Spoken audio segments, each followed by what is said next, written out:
بسم اللہ الرحمن الرحیم وصلی اللہ علی النبی الکریم رب اشرح لی صدری ویسر لی امری واحلل عقدۃ من لسانی یفقہوا قولی۔ آج کی جو ٹاک ہے اس کی تھیم ہے ریشنلائزیشن آف ایول۔ یہ آج مجھے یہ چیز ڈسکور ہوئی، اس کو میں چاہتا ہوں آپ کے سامنے لانا۔ دیکھیے، قرآن میں ہے کہ شیطان تزیین کرتا ہے، یعنی آدمی کو برائی کی طرف لے آتا ہے تزیین کر کے۔ تزیین کا مطلب ہوتا ہے یعنی خوبصورت بنا کر بتاتا ہے، بیوٹیفائی کر کے بتاتا ہے برائی کو۔ اور دجال یہی کام کرے گا، تو دجال کا معنی ہوتے ہیں گریٹ ڈسیور۔ تو میں سوچتا تھا کہ یہ خوبصورت بنانا یا ڈسیو کرنا کیا ہے، شیطانی کیا ہے اور دجالی کیا ہے۔ تو آج میری سمجھ میں آیا کہ یہ ہے ریشنلائزیشن، برائی کو ریشنلائز کرنا، یہی ہے تزیین، یہی دجالی۔ کیونکہ جب آپ اس کو ریشنلائز کر لیتے ہیں تو آپ زیادہ کنوکشن کے ساتھ اس برائی کو کرتے ہیں۔ دیکھیے، برٹش فلاسفر تھا C.E.M. Jude, JOAD، C.E.M. Jude. اس کی بک ہے ماڈرن ویکڈنس۔ تو اس میں یہ کہتا ہے وہ کہ موجودہ زمانے میں برائی بہت بڑھ گئی ہے، اور یہ اسی کی بات نہیں ہے، یہ کسی بھی سینئر آدمی سے آپ پوچھیں تو وہ یہی کہے گا کہ پہلے برائی اتنی نہیں تھی جتنی اب برائی ہو گئی ہے۔ تو جوڈ کا ڈیتھ ہوئی تھی 1953 میں، تب یہ فنامنا اس کے سامنے آ چکا تھا، اب اور بڑھ گیا ہے۔ یعنی اب ہم 20th سینچری میں ہیں، اس نے یہ بات کہی تھی 1953 میں، اس کی ڈیتھ ہوئی تھی۔ تو آج ہی میری سمجھ میں بات آئی کہ کیا چیز ہے۔ جوڈ اصل میں یہ تو کہتا ہے کہ برائی بہت بڑھ گئی ہے، لیکن وہ اس کی وجہ نہیں بتا پاتا، ایسا کیوں ہوا ہے۔ وہ میری سمجھ میں بات آئی کہ یہ زمانہ جو ہے کہ پہلے بھی برائی ہوتی تھی، برائی سے کبھی بھی ہسٹری کبھی خالی نہیں رہی برائی سے، لیکن پہلے ایول صرف ایول تھی۔ اب جو ایول ہے وہ ہے ریشنلائزڈ ایول۔ ریشنلائز کا مطلب ہوتا ہے آئیڈیالوجیکلی جسٹیفائڈ ایول، یہ نظریاتی طور پر اس کو صحیح بنا لینا ایک برائی کو۔ تو ہم ایک ایسی ایج میں ہیں آج جب کہ آئیڈیالوجیکلی جسٹیفائڈ ایول کا ایج ہے، اسی لیے برائی بڑھ گئی۔ اب آدمی زیادہ ڈھیٹ ہو گیا ہے، زیادہ سرکشی کے ساتھ برائی کرتا ہے۔ پہلے زمانے میں، خود میرے بچپن میں بھی لوگ اتنا ڈھیٹ نہیں تھے برائی کرنے کے لیے جتنا کہ آج ہو گئے ہیں۔ تو میں نے اس پر سوچا تو مجھے لگا کہ دو تھیوری ہیں جو سب سے زیادہ رسپانسبل ہیں اس سچویشن کو کریٹ کرنے کے لیے۔ ایک ہے تھیوری آف ایوولوشن، ایک ہے تھیوری آف اسلامک اسٹیٹ۔ یہ دو ہیں بیسیکلی جنہوں نے کہ ایول کو ریشنلائز کیا ہے، اور جس کو میں کہتا ہوں آئیڈیالوجیکلی جسٹیفائڈ ایول پیدا کیا ہے انہیں دونوں نے۔ تو اس پر میں کچھ کہنا چاہوں گا۔ دیکھیے، یہ تھیوری آف ایوولوشن یا تھیوری آف آرگینک ایوولوشن جو ہے، اس کو شروع کیا ڈارون نے، برٹش سائنٹسٹ تھا چارلس ڈارون۔ تو یہ 2009 میں اس کی پیدائش کو 200 سال ہوئے ہیں۔ وہ 1809 میں پیدا ہوا تھا، 1809 میں. تو آج کل بہت چرچا ہے ڈارون کا، آرٹیکل چھپ رہے ہیں، سیمینار ہو رہے ہیں، اس پر بہت ہو رہا ہے ڈسکشن. تو 200 سال ہو گئے ہیں اس کے جنم کو. تو اب لیکن جو ایجوکیٹڈ کلاس ہے وہ جنرلی اس کے اندر ایکسیپٹنس مل چکا ہے، یعنی ڈارونزم تھیوری کا، یعنی تھیوری آف ایولیوشن کا. لیکن ابھی تک کوئی پروف، سائنٹیفک پروف اس کا نہیں ملا لوگوں کو. جو پروف ہے وہ بالکل ڈیوبیس پروف ہے، وہ صرف سارا کا سارا گیس ورک ہے. سب سے پہلے یہ کہا گیا تھا کہ میوٹیشن کے چینج سے نئی اسپیشیز بنتی ہیں. میوٹیشن جینیٹک، وہ یعنی ڈارون نے بہت سارے اسپیسیمن اکٹھا کیے تو اس میں سملرٹی پائی. اس نے سملرٹی سے اس نے گیس کیا کہ ایک سے دوسرا نکلا، لیکن دو چیزوں کے بیچ میں جو مسنگ لنک ہے وہ پھر بھی اس کا پتہ نہیں تھا. تو بڑے بڑے فلاسفر پیدا ہوئے جنہوں نے ایولیوشن پر کتابیں لکھی، لیکن سوال یہ تھا کہ جو پروسیس وہ بتاتے ہیں اگر وہ پروسیس سچ مچ چلے دنیا میں تو اس کے لیے ٹریلین سال چاہیے، بہت لمبی مدت چاہیے. تو بات کو ڈسکور ہوا ڈارون کے بعد کہ ہماری ارتھ جو ہے اس کی ایج تو بہت کم ہے. جو ایج چاہیے ایولیوشن کے لیے کہ ایک امیبا سے چل کر کے انسان تک پہنچے، تو وہ اس کے لیے زمین تو ناکافی ہے. تو کیا ہوا کہ ایک نئی تھیوری بنائی گئی جس کو کہتے ہیں پینسپرمیا، یعنی اسپیس میں کسی پلانٹ پر زندگی پیدا ہوئی اور وہاں سے یہاں پر آ گئی. تو اسپیس سائنس شروع ہوئی. اب بہت زیادہ اسپیس میں سیٹلائٹ دوڑائے گئے تاکہ معلوم ہو کہیں ہے زندگی. تو کہیں بھی سارے اسپیس میں کہیں بھی زندگی کا پتہ نہیں چلا. تو پینسپرمیا جو ہے وہ ختم ہو گیا. اب نئی ریسرچ بھی آئی ہے، چھپی ہے جو ابھی اسی مہینے میں، کہ ایرپشن، تھیوری آف ایرپشن. وہ یہ کہتے ہیں کہ ایولیوشن جو ہے وہ تھرو ایرپشن ہوا ہے. یعنی ایرپشن کا مطلب یہ ہے کہ اچانک کچھ ہو گیا. تو جس طرح سے والکانک ایرپشن ہوتا ہے کہ اچانک آ جاتا ہے، وہ والکانک ایرپشن اچانک ہوتا ہے،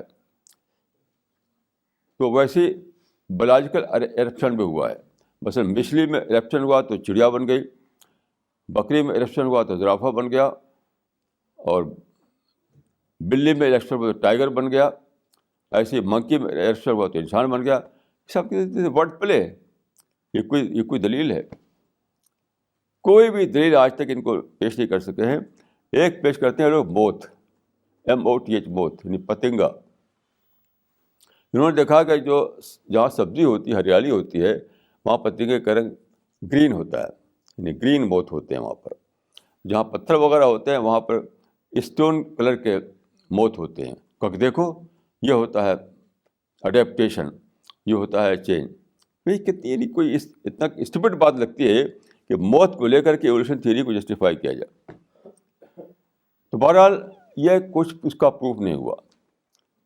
تو پہلے، لیکن اس سے کیا برائی دنیا میں آئی؟ Scientifically it is not proved, لیکن اس سے برائی کیا آئی کہ اس سے ساری دنیا میں ارسپانسبلٹی آ گئی کہ جب خدا نہیں ہے، کوئی خدا کنٹرول نہیں دنیا پر ہے، تو ہم کسی کے سامنے اکاؤنٹیبل نہیں ہے، تو چاہے کرو. تو یہ جو ہے آج کل کہ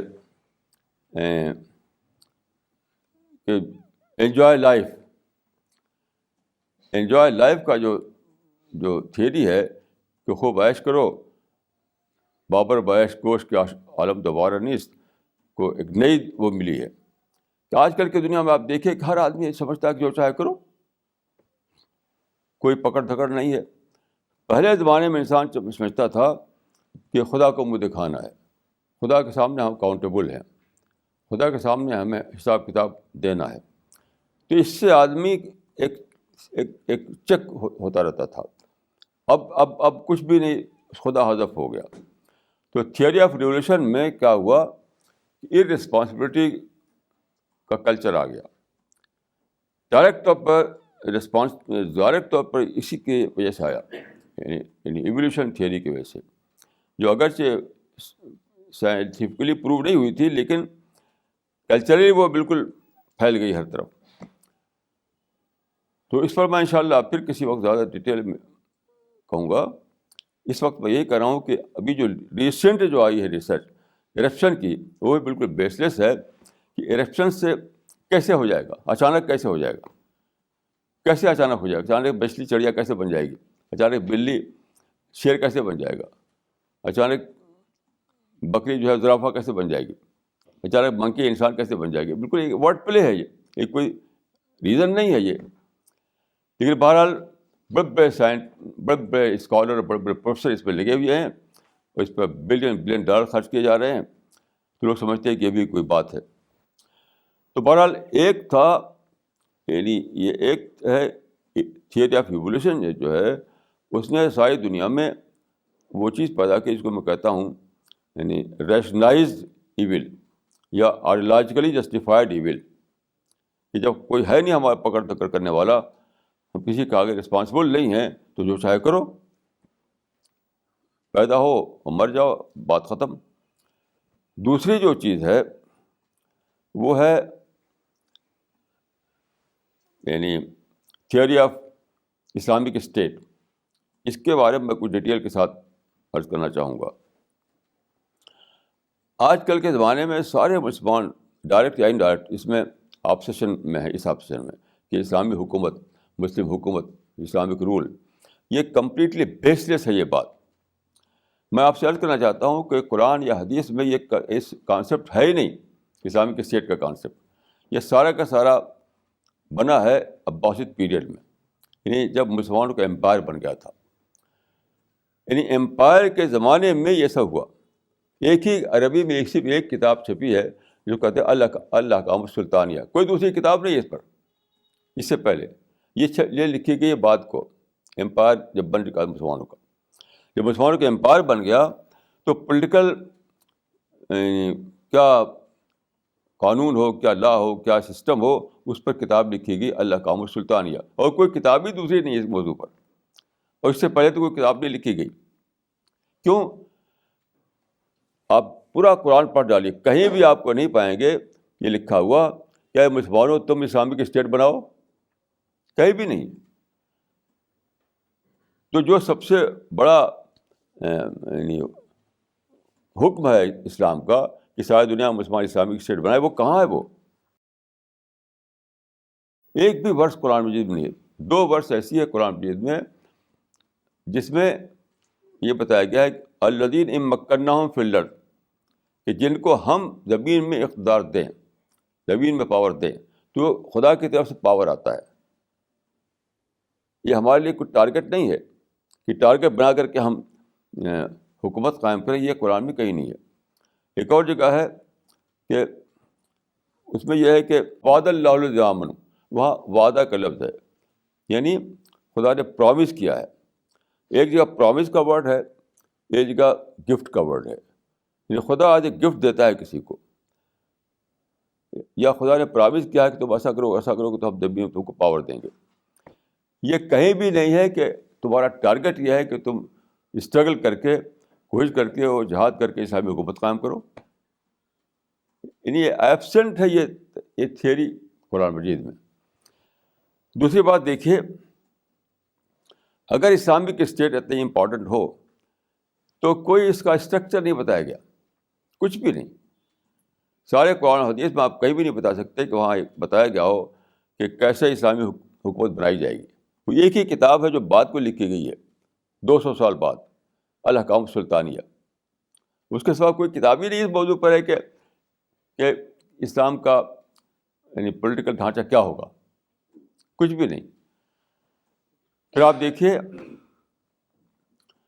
رسول اللہ صلی اللہ علیہ وسلم کے بعد یعنی اسلام میں کسی اسٹیٹ کا سب سے بڑا یہ ہوتا ہے سوال کہ ہیڈ آف دا اسٹیٹ کیسے بنایا جائے، ہیڈ آف دا اسٹیٹ کیسے اپائنٹ کیا جائے، کیسے بنایا جائے.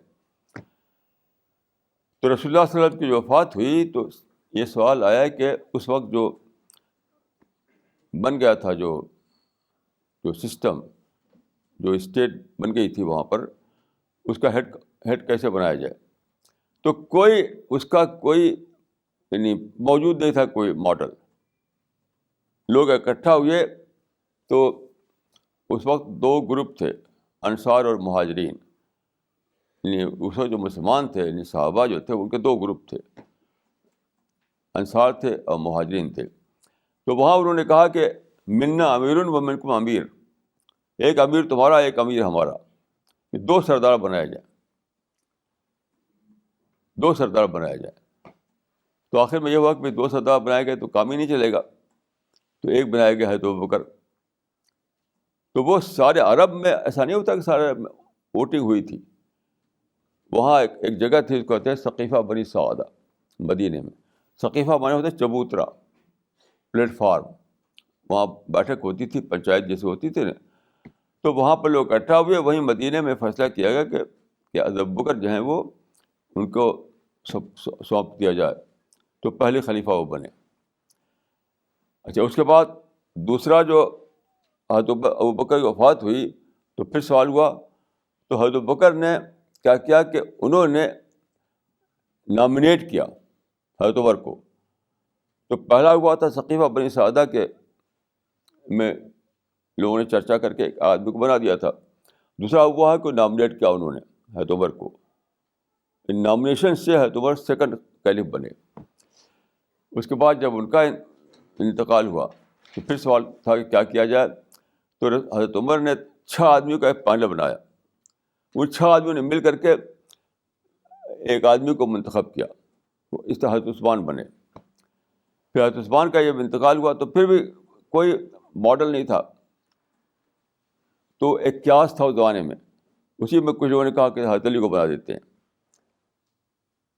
پھر 5ویں خلیفہ جو مانے آتے ہیں حضرت عمر بن عبدالعزیز، ان کا تو اور بھی زیادہ عجیب طریقے سے ہوا تھا کہ جو خلیفہ تھا اس سے پہلے، خلیفہ کا لفظ صحیح نہیں ہے اس کے لیے، تو رولر تھا. وہ رولر سلیمان بن عبد الملک. تو ایک زمانے میں ایک عالم تھے، ایک اسکالر، تو انہوں نے اس سے کہا کہ تم ان کو نامزد کر دو، عمر بن عبدالعزیز کو. تو انہوں نے لکھا ایک پیپر پر، اس میں بند کیا گیا، کور میں بند کر کے وہ لائے وہاں سے. اس وقت وہ سفر میں تھا اور دمشق کی مسجد میں کھڑے ہوئے کہ دیکھو اس انویلپ میں خلیفہ کا حکم ہے، مانتے ہو کہ نہیں مانتے ہو اس کو؟ تو انہوں نے کہا کہ ہم مانتے ہیں. تو کھولا گیا تو معلوم ہوا کہ میرے بعد جو ہے عمر بن عبدالعزیز خلیفہ ہوں گے. اب دیکھیے 5 کا 5 پیٹرن ہے. یہ کوئی ایسا کوئی اسٹیٹ بنتا ہے کہیں؟ تو اسٹیٹ کی تھیوری نہیں اسلام میں ہے.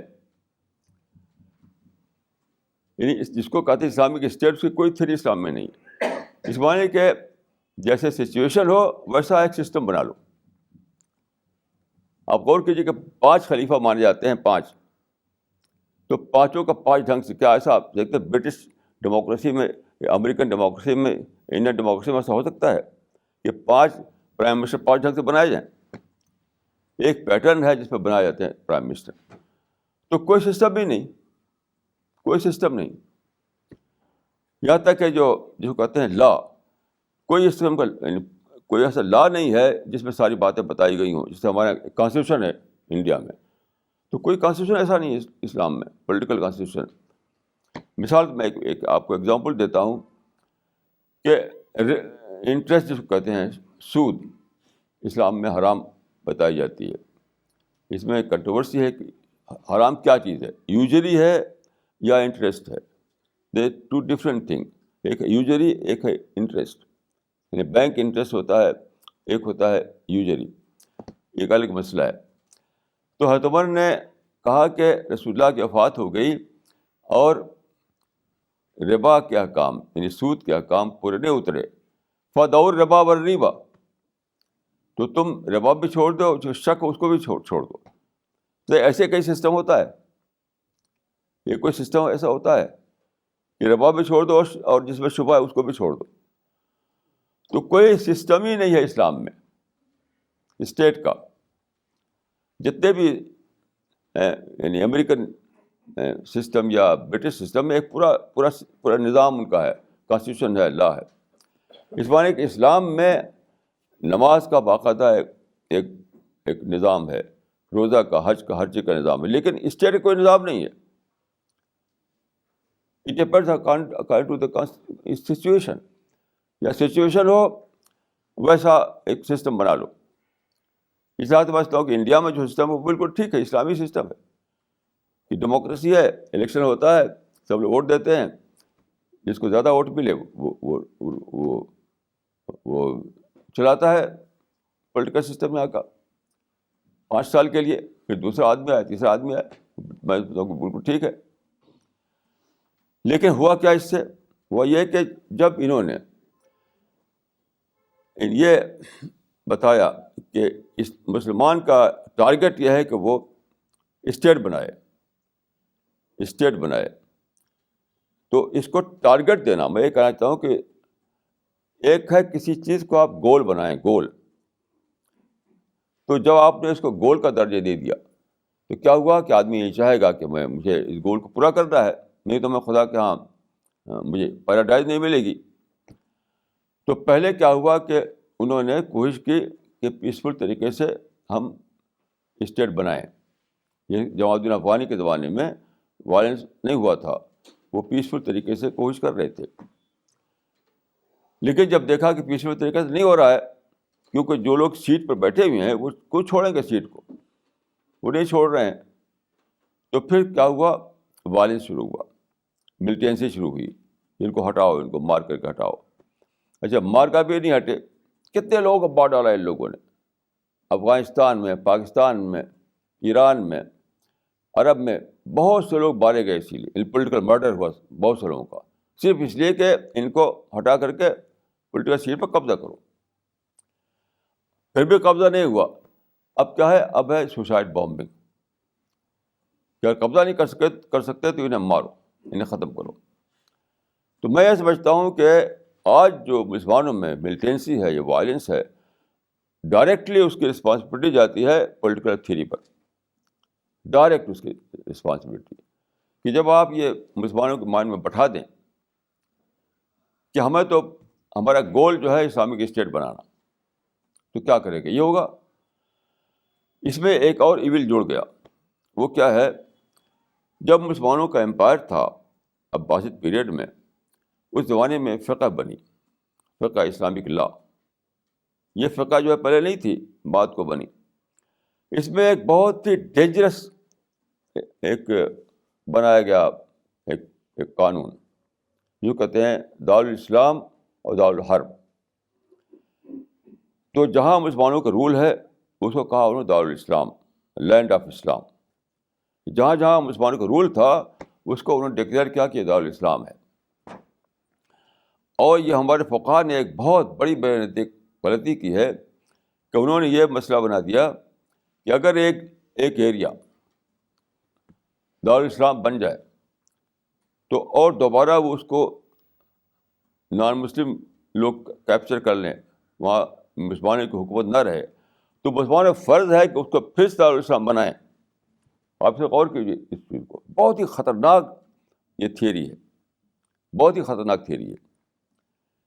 ایک تھیوری تو وہ تھی جو چل رہی تھی پہلے سے کہ ہمارا فرض ہے کہ ہم ساری دنیا میں خلافت قائم کریں، اسلامک رول قائم کریں. ہمارے پاس قرآن ہے، ہمارے پاس خدا کا مکمل قانون ہے، تو ہمیں رائٹ ٹو رول ہمیں حاصل ہے. رائٹ ٹو رول ہمیں حاصل ہے. دنیا بھر میں ہمیں خدا کی حکومت قائم کرنا ہے. بہت ہی ڈینجرس تھیوری ہے جس کا کوئی بیس نہیں ہے، نہ قرآن میں نہ حدیث میں. یہ بات کو بنائی گئی ہے، یعنی کمپلیٹلی بیس لیس تھیوری ہے. اس پر اور جو اضافہ ہوا وہ یہ ہوا کہ بعد کے زمانے میں، رسول اللہ کے زمانے میں نہیں، جو مسلمانوں کا امپائر بنا، مغل امپائر اور عثمان امپائر، فاطمید امپائر، تو بہت سے ایریا انہوں نے ایسا تھا جہاں ان کا رول قائم ہوا، ان کی حکومت بنی، تو وہ سارا ایریا جو ہے دارالاسلام کہا گیا. اب یہ انہوں نے بنا دیا ہمارے فقہاء نے یہ مسئلہ کہ جو ایریا ایک بار دارالاسلام بن جائے تو مسلمانوں کا فرض ہے کہ اگر وہ چھن جائے تو دوبارہ اس کو دارالاسلام بناؤ. یہ کمپلیٹلی ان اسلامک تھیوری ہے، لیکن یہ ہے کتابوں میں. اور ابھی ایک آرٹیکل چھپا ہے حسین حقانی جو امبیسڈر ہیں پاکستان کے، یعنی اس وقت امریکہ میں پاکستان کے امبیسڈر ہیں وہ حسین حقانی. ان کا آرٹیکل چھپا ہے اس میں ٹائمس آف انڈیا میں. اس میں بتاتے ہیں کہ یہ جو لوگ ہیں لشکر طیبہ وغیرہ جو ملیٹنٹ گروپ ہے، لشکر طیبہ اور سب اس میں القاعدہ، لشکر طیبہ، جیش محمد اور طالبان، ان کا نظریہ، ان کی تھیوری کیا ہے. یعنی پاکستان کا امبیسڈر بتا رہا ہے، جو چھپا ہے ٹائمس آف انڈیا میں، انہوں نے لیا ہے ایک جنرل سے، ایک جنرل نکلتا ہے واشنگٹن سے، اس سے لیا انہوں نے کہ جو ایریا ایک بار عثمانیوں کے قبضے میں آ چکا تھا اب نہیں ہے، تو وہ ہمارا ہے، اس کو اب ریکیپچر کرنا ہے. تو ہم جو ملٹنسی چلا رہے ہیں وہ جسٹیفائڈ ملٹنسی ہے. انڈیا ہمارا ہے اور ساری دنیا ہماری ہے. ہر ملک کے ماس کے مل کے خدا ہے ماس. تو یہ جو کہا تھا اقبال نے کہ چین و عرب ہمارا، ہندوستان ہمارا، مسلم ہم سارا جہاں ہمارا، اس کو عربی میں نظم کیا گیا ہے الصین لنا والعرب لنا والہند لنا والکل لنا. ایسا غور کیجیے کتنا ڈینجرس نظریہ یہ ہے. الصین لنا والعرب لنا والہند لنا والکل لنا. بس چین ہمارا ہے اور انڈیا ہمارا ہے، عرب ہمارا ہے، ساری دنیا ہماری ہے. مطلب ساری دنیا ہماری پراپرٹی ہے، ساری دنیا ہماری پولیٹیکل پراپرٹی ہے. کتنا ڈینجرس تھیوری ہے یہ کہ ساری دنیا ہماری پراپرٹی ہے. تو یہ جو ملٹنسی چل رہی ہے، آپ کو ایسا ہے کہ انڈیا فیل ہے، امریکہ فیل ہے. یہ آپ سوچیں کہ امریکہ سپر پاور ہے لیکن وہ کرش نہیں کر سکا وہ اس ملٹنسی، مسلم ملٹنسی کو. انڈیا کرش نہیں کر سکا مسلم ملٹنسی کو. کیوں؟ کیونکہ یہ سمپلی یہ لوگ سمجھتے ہیں، انڈیا سے لے کے امریکہ تک لوگ، کہ یہ صرف گن اور بم کا معاملہ ہے. یہ گن اور بم معاملہ یہ آئیڈیولوجیکلی جسٹیفائڈ وائلنس کا معاملہ ہے. You have to find out counter ideology. ان کے بہت ہی ڈینجرس آئیڈیالوجی ان کے مائنڈ میں ہے کہ ہم خلیفہ ہیں دنیا کے، ہمیں دنیا پر خلافت کرنے کا حق حاصل ہے، ہمیں رول کرنے کا حق حاصل ہے. اور پھر مزید یہ ہے کہ جن کنٹریز میں، جن ایریاز میں مسلم زمانے میں مسلمانوں کی رول تھا، وہ سب آج بھی ہمارا ہے. پوٹینشلی وہ دارالاسلام ہے. ہمیں رائٹ ہے کہ ہم اس کو پھر سے دارالاسلام بنائیں. یہ فقہ میں بتایا گیا ہے. تو کتنا خطرناک، کتنا ڈینجرس یہ نظریہ ہے. اس سے آئی ہے ملیٹنسی. تو ایوولوشن تھیوری میں دنیا میں ویکٹنس پیدا کی، ایول پیدا کی، امال بنا دیا لوگوں کو. کیونکہ دیکھیے جڑ کیا ہے؟ اکاؤنٹیبلٹی. اگر آپ اکاؤنٹیبل نہیں کسی آگے تو جو چاہے کیجیے، تو کچھ بھی کیجیے. حدیث میں آتا ہے کہ اذا لم تستحی فاصنع ما شئت، جو چاہے کرتے رہو. کوئی پکڑ دھکڑ نہیں ہے، کوئی حساب نہیں ہے، کوئی پنشمنٹ نہیں ہے، کوئی جہنم نہیں ہے، کچھ نہیں ہے.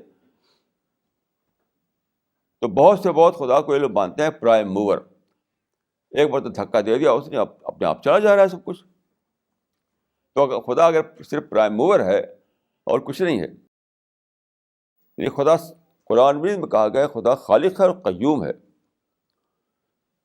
خالق اور قیوم ہے. خالق مانے کریٹر، قیوم مانے سسٹینر. یہ دو بڑی صفتیں قرآن کی بتائی گئی ہیں قرآن میں اللہ کی، خالق اور قیوم. یعنی خدا کریٹر بھی ہے اور وہ سسٹینر بھی ہے. یعنی آج بھی اسی کنٹرول میں ساری دنیا ہے. اور پھر قرآن میں بتایا گیا ہے کہ سارے لوگ ایک دن میدان حشر میں اکٹھا ہوں گے، ان کا حساب کتاب ہوگا. تو اکاؤنٹیبلٹی اس سے جڑی ہوئی ہے. لیکن ایوولوشن تھیوری نے لوگوں کو بتا دیا کہ تم کسی کا اکاؤنٹیبل نہیں ہو، سب کچھ ایک مٹیریل پروسیس ہے اور کچھ بھی نہیں ہے. اور یہ جو تھیوری ہے، تھیوری آف اسلامک اسٹیٹ، اس نے کیا کہ لوگوں کے اندر نگیٹیوٹی بھر دی. اب غور کیجیے آپ کہ کیا وجہ ہے کہ صرف مسلمان ہی ایک ایسی قوم ہے دنیا میں جو نگیٹو ہے. ایک بھی مسلمان مجھے نہیں معلوم ہماری ٹیم کے باہر. خدا کے فضل ہماری ٹیم جو ہے, ابھی کل بہت بڑی خوشی ہوئی مجھے, کل 4 بڑے جرنلسٹ آئے تھے ہمارے یہاں, ہمارے اس بلڈنگ میں جو ہم نے بنائی ہے جگہ, وہاں پر یعنی 4 بڑے جرنلسٹ دلی کے, انگلش جرنلسٹ, سب انگلش جرنلسٹ تھے سب کے سب. تو ہماری ٹیم کے لوگ موجود تھے وہاں. انہوں نے کوشچن کیے, مجھے بہت ہی خوش ہوئی کہ ایک آدمی نے بہت ہی پازیٹیو جواب دیا. صرف ایک آدمی باہر کے آ گئے تھے, وہ ہماری ٹیم کے ممبر نہیں تھے, انہوں نے نگیٹو بولی.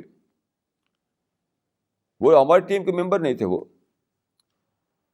ٹیم کے جو ممبر وہاں پہ تھے وہ کافی تھے وہاں پر موجود, سب کے سب خدا کے پھر سے پازیٹیو بولے, ایک بھی نگیٹو بولی کوئی نہیں بولا.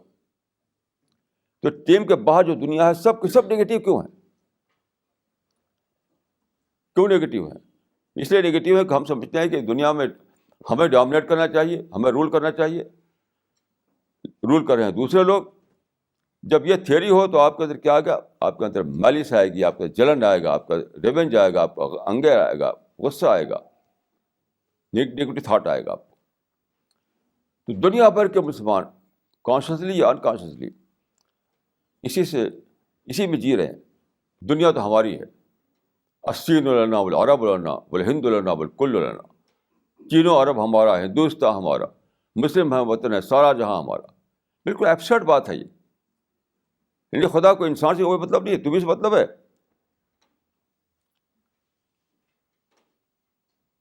ایک ہندو نے بہت صحیح کہا کہ قرآن میں تو ہے کہ مسلمان خدا رب العالمین ہے, اور مسلمانوں پر کہا بنا رکھا رب المسلمین. ایک ہندو نے کہا, ایک پڑھے لکھے ہندو نے, کہ خدا نے قرآن میں تو لکھ دیا ہے کہ خدا رب العالمین ہے, اور مسلمانوں کا بنا رکھا ہے خدا رب المسلمین ہے. اور صحیح کہا انہوں نے, بالکل صحیح کہا. یہ جو تھیوری ہے اس سے سیلف رائچوسنس آتا ہے, اس سے آرگنس آتا ہے, اس سے ایگوئزم آتا ہے, اس سے سپیریٹی آتی ہے, سپیریٹی آتی ہے اس سے کہ ہم ہیں خلیفہ, ہم رائٹ ٹو رول ہمیں حاصل ہے. تو جب دیکھیں کہ دوسرے لوگ ڈومینیٹ کر رہے ہیں, دوسرے رول کر رہے ہیں, تو ظاہر ہے کہ ہم کو غصہ آئے گا. تو وہی مسلمانوں کی وہی جو سائیکالوجی بن گئی ہے کہ آپ کے گھر میں کوئی قبضہ کر لے تو آپ کیا کریں گے؟ بلکہ آپ گئے ہوئے تھے کہیں, واپس لوٹے تو وہاں کچھ قبضہ کر رکھا تھا, تو آپ کو غصہ آئے گا, آپ ریونج لینا چاہیں گے, اس کو نکال کے باہر کرنا چاہیں گے. تو مسلمانوں کی ٹینڈنسی بن گئی ہے کہ جو کچھ دوسرے لوگ جو کچھ ہیں وہ سب یوزر پر ہیں. اس سے زیادہ فالس آئیڈیالوجی کوئی نہیں ہو سکتی. خدا نے سارے انسانوں کو پیدا کیا ہے. آپ دیکھیے, آپ قرآن کو پڑھیے, سارے قرآن میں خدا انسان کی بولی بولتا ہے, یا ایھا الانسان, یا ایھا الانسان, یا ایھا الانسان. یعنی خدا ایڈریس کر رہا ہے دنیا کو ایھا انسان کے بتا کر کہ تم انسان ہو. اس کے معنی کیا ہے کہ دنیا خدا کے نزدیک دارالانسان ہے, نہ دارالکفر ہے, نہ دارالاسلام ہے, نہ دارالحرب ہے. یہ سب بنائے ہوئے ٹرم ہیں. یاد رکھیے جو ٹرم ہیں یہ نہ قرآن میں نہ حدیث میں, یہ بات کو بنائے گئے ہیں. یہ قرآن میں دارالحرب نہیں ہے, دارالاسلام بھی نہیں ہے, کچھ بھی, دارالکفر بھی نہیں, کچھ بھی نہیں ہے. یہ سب بات کو فقہ میں بنے ہیں, بہت بات کو. تو خدا کے نزدیک ساری دنیا دارالانسان ہے. ایسے سب کے سب خدا کے بنائے ہوئے, الخلق آل اللہ. لیکن مسلمانوں میں ایسے تھیوری بنائی گئی, ایسے نظریے بنائے گئے, ایسی آئیڈیالوجی ڈیولپ ہوئی کہ ہم دنیا کے خلیفہ ہیں, تو ہم رولر ہیں دنیا کے, ہمیں حق ہے کہ دنیا میں رول کریں. اس سے مسلمانوں کے اندر سپیریٹی کمپلیکس آیا, دوسروں کو کم سمجھنے لگے. یہ ہمارا مشن ہے کہ مسلمانوں کو اس آبسیشن سے نکالیں, اس فالس آبسیشن سے نکالیں. بلا شبہ یہ دجالی ہے. پہلے زمانے میں جو ایول تھا وہ ریشنائز ایول نہیں ہوا کرتا تھا. کسی نے اس کے اندر کوئی خواہش ابھری کوئی اس کے اندر جذبہ پیدا ہوا, اسے ایک برائی کر ڈالی. اب کیا ہے کہ اب جو ہے ریشنائزڈ ایول کا زمانہ, ریشنائزیشن کر کے ایول کرنا, اسی کو میں کہہ رہا ہوں کہ آئیڈیولوجیکلی جسٹیفائڈ ایول کا زمانہ یہ ہے. تو مجھے یہ دو سب سے بڑی ایول دکھائی دیتے ہیں اس زمانے میں, تھیوری آف ایولیوشن اور تھیوری آف اسلامک اسٹیٹ. کوئی آدمی کہے گا دو کو برابر کر دیا آپ نے, لیکن میں کیا کروں جب قرآن و حدیث میں اس کی اصل موجود نہ ہو تو میں اسی کو وہی درجہ دوں گا, وہی درجہ دوں گا اس کو. تھیوری آف ایولیوشن جو ہے وہ سائنس سے پروو نہیں ہوتی, ایسی تھیوری آف اسٹیٹ جو ہے وہ بھی قرآن حدیث سے پروو نہیں ہوتی. دونوں ہی کا ایک ہی معاملہ ہے اس معاملے میں. تو آج کل آپ دیکھیے کہ اتنا زیادہ ساری دنیا میں ٹیررزم کا شور مچا ہوا ہے, اور لوگ ٹریلین ڈالر خرچ کر رہے ہیں اس کو ختم کرنے کے لیے. ختم نہیں ہو رہی ہے, کیونکہ جب تک آپ ان کی آئیڈیالوجی کو نہ توڑیں تب تک آپ کچھ نہیں کر سکتے. وہ سمجھتے ہیں کہ ہم جو کر رہے ہیں وہ ٹھیک کر رہے ہیں, وہ کر رہے ہیں ٹھیک کر رہے ہیں.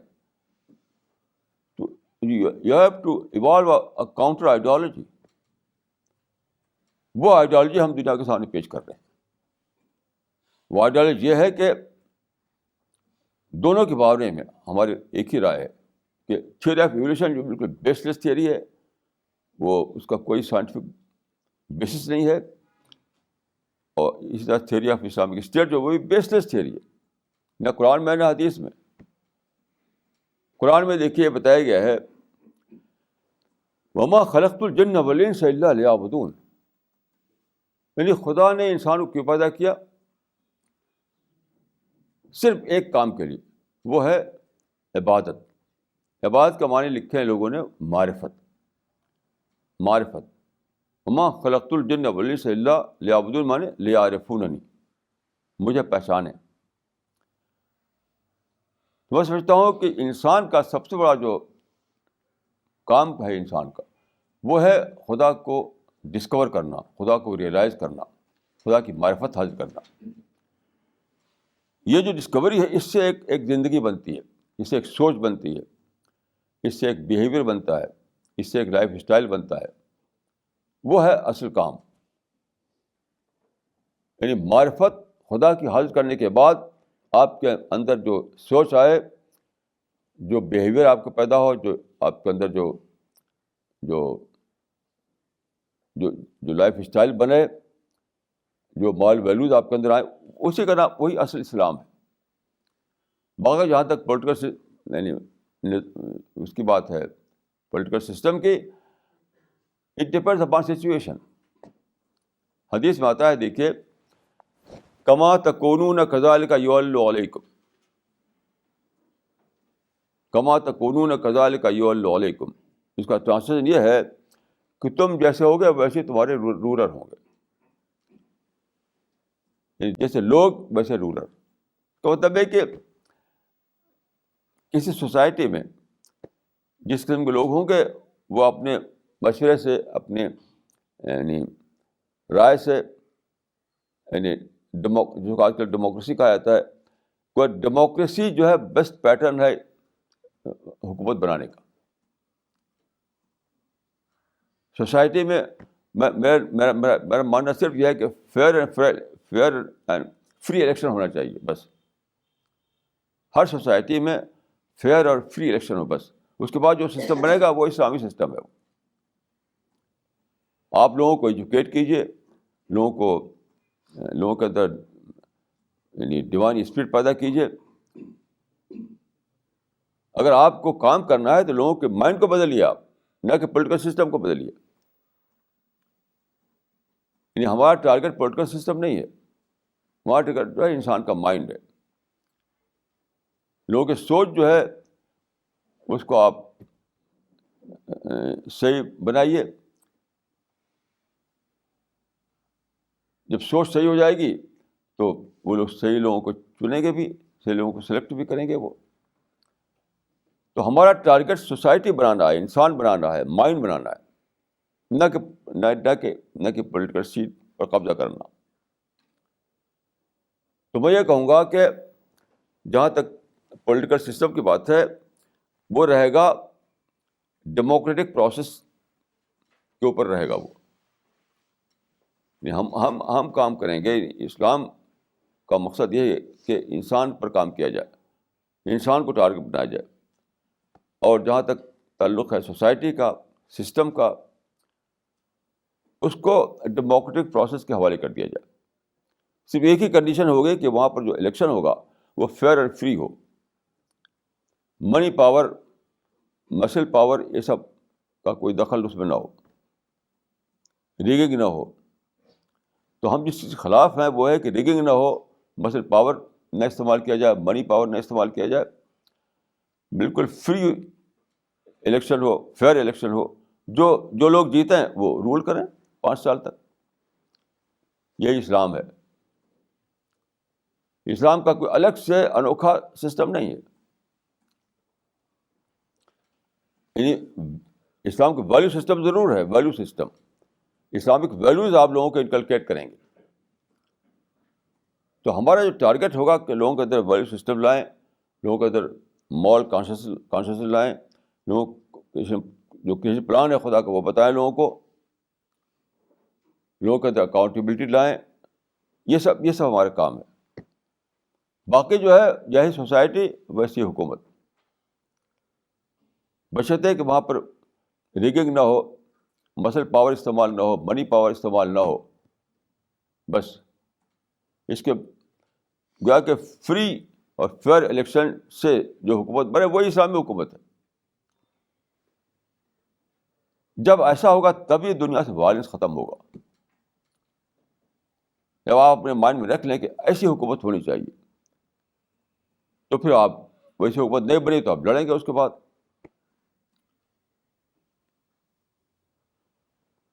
تو یہ آج میری سمجھ میں آیا کہ یہ جو قرآن مجید میں کہا گیا ہے کہ قرآن یہ بتایا گیا کہ شیطان تزیین کے ذریعے انسان کو بہکاتا ہے. تزیین یعنی بیوٹیفیکیشن کرتا ہے, بیوٹیفائی کرتا ہے برائی کو. اور دجال کے آخری زمانے میں دجال پیدا ہوگا. تو تزیین تو ہمیشہ سے کرتا تھا انسان, لیکن دجال جو ہے, دجال کے معنی ہوتے ہیں گریٹ ڈیسیور, گریٹ ڈیسیور. تو میں سمجھتا ہوں کہ اس میں اشارہ ہے اس زمانے کی طرف جب کہ ریشنلائزڈ ایول دنیا میں آ جائے گا. ریشنلائزڈ ایول یعنی آئیڈیالوجیکلی جسٹیفائڈ ایول, وہی دجالی ہے. اس زمانے میں جس زمانے میں ہم ہیں اس زمانے میں یہی ہو رہا ہے کہ ہم ریشنلائزڈ ایول کے زمانے میں ہیں. اسی لیے آدمی بالکل آپ دیکھیے آزاد سمجھتا ہے اپنے آپ کو, کچھ بھی کرے. اور جو مسلمان وائلنس کر رہے ہیں وہ سمجھتے ہیں کہ ہم وائلنس کر رہے ہیں تو ہم تو مقدس مقصد کے لیے کر رہے ہیں, خدا کے لیے کر رہے ہیں, ہمیں جو جنت ملنے والی ہے اس کے نتیجے میں. کیونکہ اس کے پیچھے ایک آئیڈیالوجی ہے کہ ہمارا فرض ہے کہ ہم دنیا میں خدا کی حکومت قائم کریں. تو ہم تو خدا کا ایک کام کر رہے ہیں, اس میں اگر ہم جان دیتے ہیں تو ہم شہید ہو جائیں گے. یہ سب فالس آئیڈیالوجی ہے. اس فالس آئیڈیالوجی کو ہمیں توڑنا ہے. اس فالس آئیڈیالوجی کو ہمیں توڑنا ہے, نہیں تو وائلنس ختم ہونے والا نہیں ہے. وائلنس ختم ہونے والا نہیں ہے. میرے پاس ایک صاحب آئے تھے جو امریکہ کے پروفیسر ہیں, وہ ریسرچ کر رہے ہیں ٹیررزم پر ریسرچ کر رہے ہیں. میں نے کہا جو طریقہ آپ کا ہے یعنی امریکن لوگوں کا, اس سے ٹیررزم ختم ہونے والا نہیں ہے. آپ سمجھتے ہیں کہ یہ بم ورسز بم کا معاملہ ہے, گن ورسز گن کا معاملہ ہے. ان کی گن کے مقابلے ہم زیادہ پاورفل گن استعمال کریں گے تو ہم کرش کر دیں گے اس کو. میں نے کہا یہ آپ بھول میں ہیں آپ اس کی. یہ گن ورسز گن نہیں ہے, یہ گن ورسز آئیڈیالوجی کا معاملہ ہے. گن ورسز آئیڈیالوجی. اگر گن ورسز گن ہوتا ہے تو آپ کی پاورفل گن جو ہے ان کو مٹا سکتی تھی, لیکن یہ تو گن ورسز آئیڈیالوجی کا معاملہ ہے. تو آپ کے پاس ایک کاؤنٹر آئیڈیالوجی ہونی چاہیے, وہ ہے نہیں آپ کے پاس. بہت پہلے میں اس پہ لکھ دیا تھا ٹائمس آف انڈیا میں چھپا تھا کہ امریکہ جو ہے کسی بھی طرح سے اس کو کرش نہیں کر پائے گا. جب انہوں نے عراق پر جب اٹیک نہیں کیا تھا اس سے پہلے میں نے کہا تھا. اور جو آپ جانتے ہیں کہ $5 ٹریلین خرچ کیا انہوں نے اس لڑائی میں, اور کچھ بھی نہیں ہوا. ملٹنسی ویسی کی ویسی ہے, وائلنس وہی کا وہی ہے. ابھی آج پیپر میں آیا ہے کہ پاکستان کے پرائم منسٹر نے کہا ہے کہ وہ طالبان کے مقابلے میں وہ ہیلپ لیس ہیں, اتنا چھائے ہوئے ہیں وہ طالبان, یعنی پاکستان میں چھائے ہوئے ہیں, افغانستان سے لے کر پاکستان تک. کیا کرے گا امریکہ, کیا کرے گا انڈیا؟ کیوں؟ ان کو ایک فالس کنوکشن ملا ہوا ہے. یہ جو لوگ ہیں, یہ القاعدہ ہو, چاہے طالبان ہو, چاہے جیش محمد ہو, چاہے لشکر طیبہ ہو, ان کو ایک فالس کنوکشن ملا ہوا ہے کہ اب رائٹ پاتھ پر ہیں, ہم خدا کا جو کاز ہے اس کے لیے کام کر رہے ہیں. یہ گول دیا ہے خدا نے ہمیں کہ دنیا میں حکومت الہیہ قائم کرو, یہ گول دیا ہے ہمیں.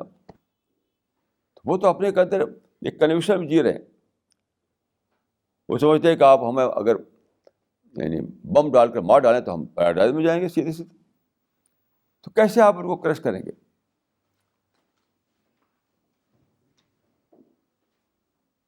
لیکن یعنی میں سمجھتا ہوں کہ دنیا میں یہی ہماری ایک ٹیم ہے جو اس بات کو سمجھتی ہے اور اس کام میں کام کر رہی ہے.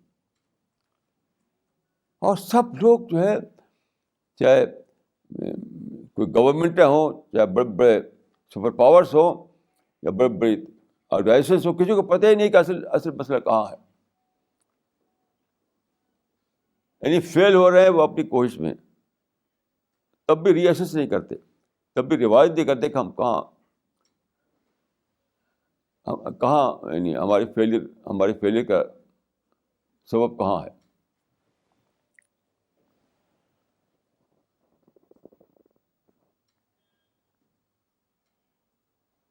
تو یہ ہے ہمارا مشن.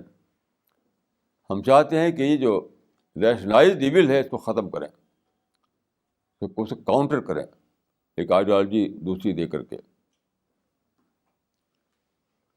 یہ ہمارا مشن ہے, اسی لیے ہم کام کر رہے ہیں. اور مجھے بہت خوشی ہے کل کے تجربے کے بعد, جیسے کہ میں نے عرض کیا کہ کل ہمارے آئے تھے 4 انگلش جرنلسٹ, ہماری ٹیم کے لوگ وہاں تھے. تو بہت سے کوشچن انہوں نے کیے اسلام کے بارے میں. وہ آئے تھے اسلام کے بارے میں سمجھنے کے لیے. وہ سب چاروں کے چاروں ہندو لوگ تھے, اسلام کے بارے میں جاننا چاہتے تھے. وہ بہت سے کوشچن انہوں نے کیے. تو میں تو کم بولا, ہماری ٹیم کے لوگ زیادہ بولے. میں سمجھتا ہوں کہ ٹیم کے لوگوں نے جس طرح سے پریزنٹ کیا سچائی کو, وہ بہت زبردست تھا. یعنی میں بہت ہی خوش تھا یہ دیکھ کر کے کہ کتنا صحیح طریقے سے لوگ پازیٹیو انداز میں رسپانس کر رہے ہیں. اور میں سمجھتا ہوں کہ وہ 4 لوگ جو آئے تھے بہت خوش ہو کر گئے. انہوں نے کہا کہ ہم دوبارہ چاہتے ہیں کہ پھر ہم لوگ آپ بیٹھک کریں, پھر آپ سے سنیں یہ باتیں, کیونکہ یہ باتیں کہیں اور سنتے نہیں وہ. تو کل مجھے پہلی بار یہ احساس ہوا کہ یعنی میں اکیلا نہیں ہوں, میرے ساتھ ایک ٹیم بن چکی ہے, یعنی پریپیئرڈ ٹیم.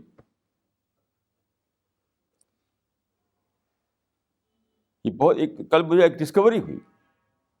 میں اکثر اس میں احساس میں جیتا تھا کہ میں اکیلا ہوں, نہیں, ایک پریپیئرڈ ٹیم بن چکی ہے. ابھی خدا کے فضل سے ہمارے 4 آدمی گئے ہیں وہاں پر, یروشلم گئے ہیں, وہاں book fair, international book fair میں کتابیں لے کر کے. اور میں سمجھتا ہوں کہ خدا ہمارے ساتھ ہے. یعنی کل کیا ہوا, جو لوگ گئے ہیں, تو جب دلی ایئرپورٹ پہ لوگ گئے تو کتابوں کا بنڈل, قرآن کے جو چھپا ہے یہاں سے قرآن, اس کا بنڈل, تو 16 کلو زیادہ تھا ان کا جو ویٹ جو الاؤڈ تھا 4 آدمیوں کے اوپر, اس سے 16 کلو زیادہ تھا ان کا بنڈل. تو اس نے الاؤ کر دیا, اس نے کوئی زیادہ چارج نہیں لیا, ایکسس چارج نہیں لیا اس نے. 16 کلو بہت ہوتا ہے, آپ غور کیجیے. اس نے الاؤ کر دیا. ایسا لگتا ہے کہ اللہ تعالیٰ نے لوگوں کے دلوں میں ڈال رکھا ہے. ابھی میں دلی میں ایک اسکول ہے جس میں سب کے سب ہندو لوگ پڑھتے ہیں, وہاں میرا اسلام پہ لیکچر تھا. تو لیکچر کے بعد میں دیکھا کہ سارے جو اسٹوڈنٹ ہے وہ کہہ رہے قرآن ہم کو دو, قرآن دو ہم کو, قرآن دو ہم کو. وہ سب ہندو لوگ تھے وہ. تو جہاں بھی ہمارے لوگ جاتے ہیں, جہاں اسٹال لگاتے ہیں یا کچھ بھی کرتے ہیں, تو ایسا لگتا ہے جیسے دھوم مچی ہوئی ہے اس بات کی کہ لا ہمیں اسلام بتاؤ کیا ہے. تو اللہ تعالیٰ نے لوگوں کے دلوں میں ڈال رکھا ہے. اور اب یہ مزید ہی خوشی مجھے ہوئی کہ ہمارے اب اللہ تعالیٰ نے ایک ٹیم تیار کر دی ہے. ایک ٹیم یہ پوری طرح سے جان چکی ہے کہ اسلام کیا ہے, اس کی آئیڈیالوجی کیا ہے, پازیٹیو تھنکنگ کیا ہے, خدا کا کریشن پلان کیا ہے.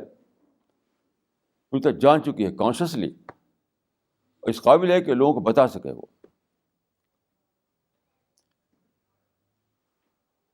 تو میں سمجھتا ہوں کہ ہم لوگوں کو یعنی مزید یقین کے ساتھ آگے بڑھنا ہے کہ خدا ہمارے ساتھ ہے, سچائی ہمارے ساتھ ہے, ہم سچائی کی طرف آگے بڑھ رہے ہیں, یعنی ہم رائٹ پاتھ پر ہیں, ہمیں خدا کی سپورٹ ملی ہوئی ہے, اور دن بدن یہ کام آگے بڑھ رہا ہے.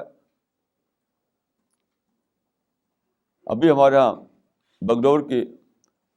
بنگلور میں ہمارے کئی ساتھی ہیں, وہ کام کر رہے ہیں وہاں پر. تو وہاں کی ایک لیڈی ابھی آئی ہوئی ہیں وہاں جو کام کر رہی ہیں. تو وہاں ایک ہندو ایریا ہے بنگلور میں, جہاں صرف ہندو لوگ رہتے ہیں, پڑھے لکھے ٹاپ کے لوگ, اچھے پڑھے لکھے ہندو. بہت ہی پوسٹ ایریا ہے وہ, بہت ہی بڑا ہے. تو وہاں پر وہ کرتے ہیں, وہ فنکشن کرتے ہیں. تو ابھی وہاں پر وہ کیا تھا, انہوں نے ایسا فنکشن, تو اس میں اسٹال لگائے گئے تھے. تو 48 اسٹال تھے وہاں پر. تو ان سے بھی انہوں نے کہا کہ آپ بھی لائیے, اسٹال لگائیے. جانتے تھے کہ یہ مسلم ہے, مسلم بک لائیں گے, اسلامی بک لائیں گے. تو انہوں نے اسٹال لگائے وہاں پر. وہاں قرآن تھا, اسلامی لٹریچر تھا. سب لوگوں نے لوٹ لیا, ہمیں قرآن دو, ہمیں اسلامی کتاب دو. اور سب ہندو لوگ تھے وہاں پر. تو ایسا لگتا ہے کہ اللہ تعالیٰ نے لوگوں کے دلوں میں ڈال دیا ہے کہ پڑھو سچائی کیا ہے, سچائی کو ڈسکور کرو. ایک جس کو کہتے ہیں, جیسے کہ نیوٹن کے زمانے میں کہا جاتا ہے کہ یورپ میں نیوٹن کے بعد ایک زمانہ گزرا ہے 200-300 سال کا, جب کہ سارے یورپ میں ہر آدمی اس میں جیتا تھا, اسپرٹ آف انکوائری میں جیتا تھا. سائنٹیفک انکوائری, ہر چیز کو جانو کیا ہے. مٹیریل ورلڈ کے بارے میں پوری یورپ میں ایک جھاگ پڑا تھا, ایک کلچر, اسپرٹ آف انکوائری. ہر طرف گھروں میں لیبورٹری بنی ہوئی تھی, سب ریسرچ کر رہے تھے اور پتہ کر رہے تھے کیا ہے مٹیریل ورلڈ.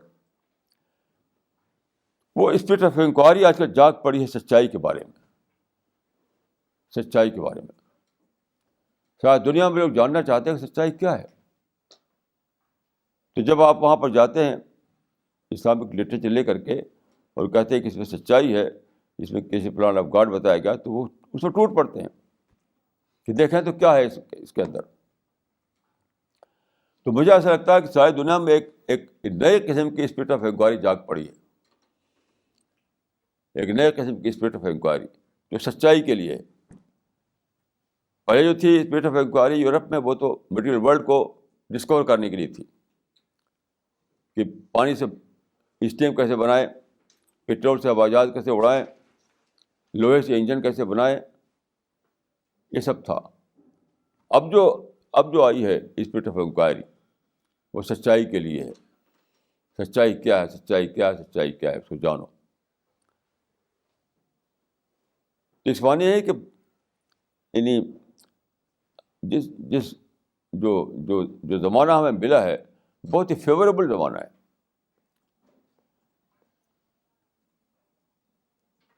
ابھی ایک بات عرض کروں, ابھی جو ہمارے ساتھی گئے ہیں 4 ساتھی اسرائیل بک فیئر کے لیے, تو ان کو میں نے ایک میسیج دیا ہے لکھ کر کے کہ وہاں لوگوں کو بتاؤ، عرب لوگوں کو بھی اور یہودی لوگوں کو بھی. اس میں نے لکھ کر دیا ہے ان کو کہ اگر مجھے عربوں کو ریپرزینٹ کرنا ہو تو میں کہوں گا کہ پورے پورے پورے پیلسٹائن میں تو اپنا گورنمنٹ بنا لو. گورنمنٹ ہمیں کیا دے دو، صرف ہیومن رائٹس دے دو ہم کو، جیسا کہ یونائٹڈ نیشنز میں کے چارٹر میں بتایا گیا ہے. تو یہ بڑی ڈسکوری ہے کہ اس زمانے میں ایک نئی چیز وجود میں آئی جو پہلے تھی نہیں. وہ ہے کہ ساری چیزیں جو ہے وہ یعنی پولیٹیکل پاور سے ڈیٹیچ کر دی گئی ہیں. اس کو میں کہا کرتا ہوں کہ D centralization of political power. پہلے دیکھیے ہیومن رائٹس کچھ نہیں ہوا کرتا تھا. ایک کنگ تھا، کنگ کا حکم جو تھا وہی سب کچھ تھا. یعنی کوئی ہیومن رائٹس جس کو آج ہم کہتے ہیں وہ اس کا کوئی ایگزسٹ نہیں کرتا تھا پہلے. بادشاہ کی زبان جو ہے وہی سب کچھ تھا بس. یہ ایک نیا فنامنا ہے کہ دنیا میں ایکسیپٹڈ ہیومن رائٹس بن گئے ہیں. یونائٹڈ نیشنز میں 1948 میں ایک چارٹر بنایا گیا اور سارے لوگ سائن کیے اس کے اوپر. اس وقت دنیا میں 192 نیشنز ہیں جو اس کی ممبر ہیں یونائٹڈ نیشنز کی، اور سب نے اس پر سائن کیا. اس پر. تو جو اس کو کہتے ہیں چارٹر آف ہیومن رائٹس میں جو دی ہوئی ہے وہ سب کچھ اس میں ملا ہوا ہے. ساری اپرچونیٹیز ملی ہوئی ہیں. تو پولیٹیکل سیٹ چھوڑ کر کے ساری چیز جو ہے وہ آپ کو مل چکی ہے. ساری اپرچونیٹیز، جو چاہے مذہب آپ کا ہو، جو چاہے جس چیز کو آپ چاہے پروپیگیٹ کریں، جو چاہے ایجوکیشن لیں، جو چاہے بزنس کریں، جو چاہے کام کریں، ود اونلی ایکسیپشن وہ آپ وائلنس نہ کریں. اس چارٹر کے مطابق دنیا میں آپ کو وائلنس کے سوا سب کچھ آپ کے لیے کھول دیا گیا، سارے دروازے کھول دیے گئے. یہ کبھی نہیں تھا ایسا پہلے، اس سے پہلے کبھی بھی نہیں تھا. آج کی دنیا میں ہیومن رائٹس کی دنیا ہے، کمیونیکیشن کی دنیا ہے، فریڈم کی دنیا ہے، ڈیموکریسی کی دنیا ہے، سیکولرزم کی دنیا ہے. تو سب کچھ کھول دیا گیا آپ کے لیے. پولیٹیکل سیٹ پہ کوئی بیٹھا ہوا ہو 5 سال کے لیے، کیونکہ ڈیموکریسی میں دیکھیے کوئی لائف ٹائم تو رول ہوتا نہیں.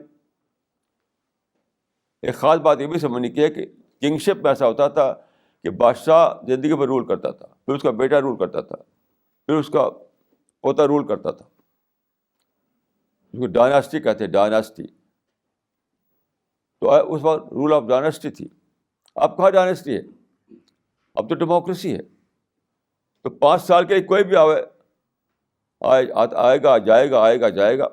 لیکن جو پرماننٹ چیز ہے، پرماننٹ، تو اب پولیٹیکل سیٹ پرماننٹ نہیں رہی ہے، وہ ٹیمپرری ہو گئی ہے. کنگشپ کے زمانے میں وہ پرماننٹ ہوا کرتی تھی، اب پولیٹیکل سیٹ پرماننٹ نہیں ہے. کبھی مسٹر اے آئے، کبھی مسٹر بی، کبھی مسٹر سی، 5 سال کے لیے. لیکن جو پرماننٹ چیز ہے وہ ہیومن رائٹس ہیں، وہ کمیونیکیشن ہے، وہ فریڈم ہے، وہ اپرچونیٹیز ہیں، وہ آپ کو پرماننٹلی حاصل ہیں. تو میں نے کہا ان لوگوں کو بتائیے کہ کیوں لڑ رہے ہو خام خواہ. عربوں کو بتائیے کیوں خام خواہ لڑ رہے ہو.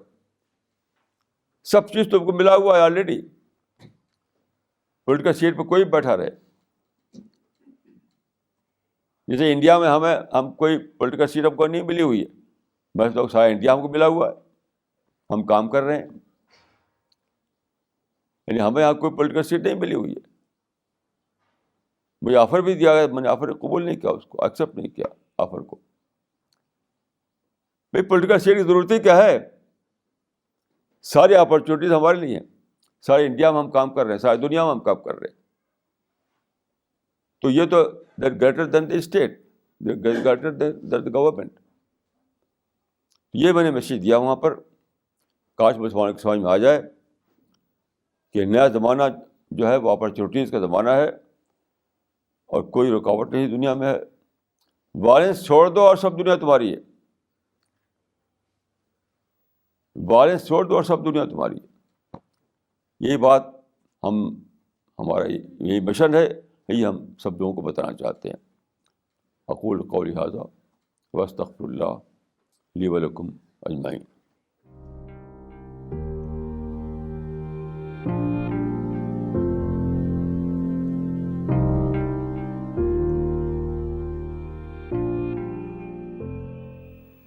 This question is from Razia Siddiqui. How could jurists widely popularize the concept of building an Islamic state even when Quran and Hadith make no mention of it? دیکھیے ایسا بہت ہوتا ہے, اور دوسرے جگہ بھی آپ دیکھ سکتے ہیں اس کے ایگزامپل, کہ جب ایک اسٹیٹ بن جاتا ہے تو اس اسٹیٹ کو سامنے رکھ کر کے قانون بنتے ہیں. یعنی قانون, اس کے ریکوائرمنٹ جو ہے, اسٹیٹ کے جو ریکوائرمنٹ ہے اس کے لحاظ سے قانون بنایا جانے لگتا ہے. یہ ہر جگہ ہوتا ہے. تو جب تک امپائر نہیں بنا تھا مسلمانوں کا, تو اس وقت تو سارا جو ایمفیسس ہوتا تھا وہ دعوی ورک بہت ہوتا تھا, دعوت دعوت دعوت. جب امپائر بن گیا تو امپائر کی کچھ اپنی ریکوائرمنٹس ہوتی ہیں, اس کے لحاظ سے قانون بننے لگتے ہیں. تو لوگوں نے بنایا.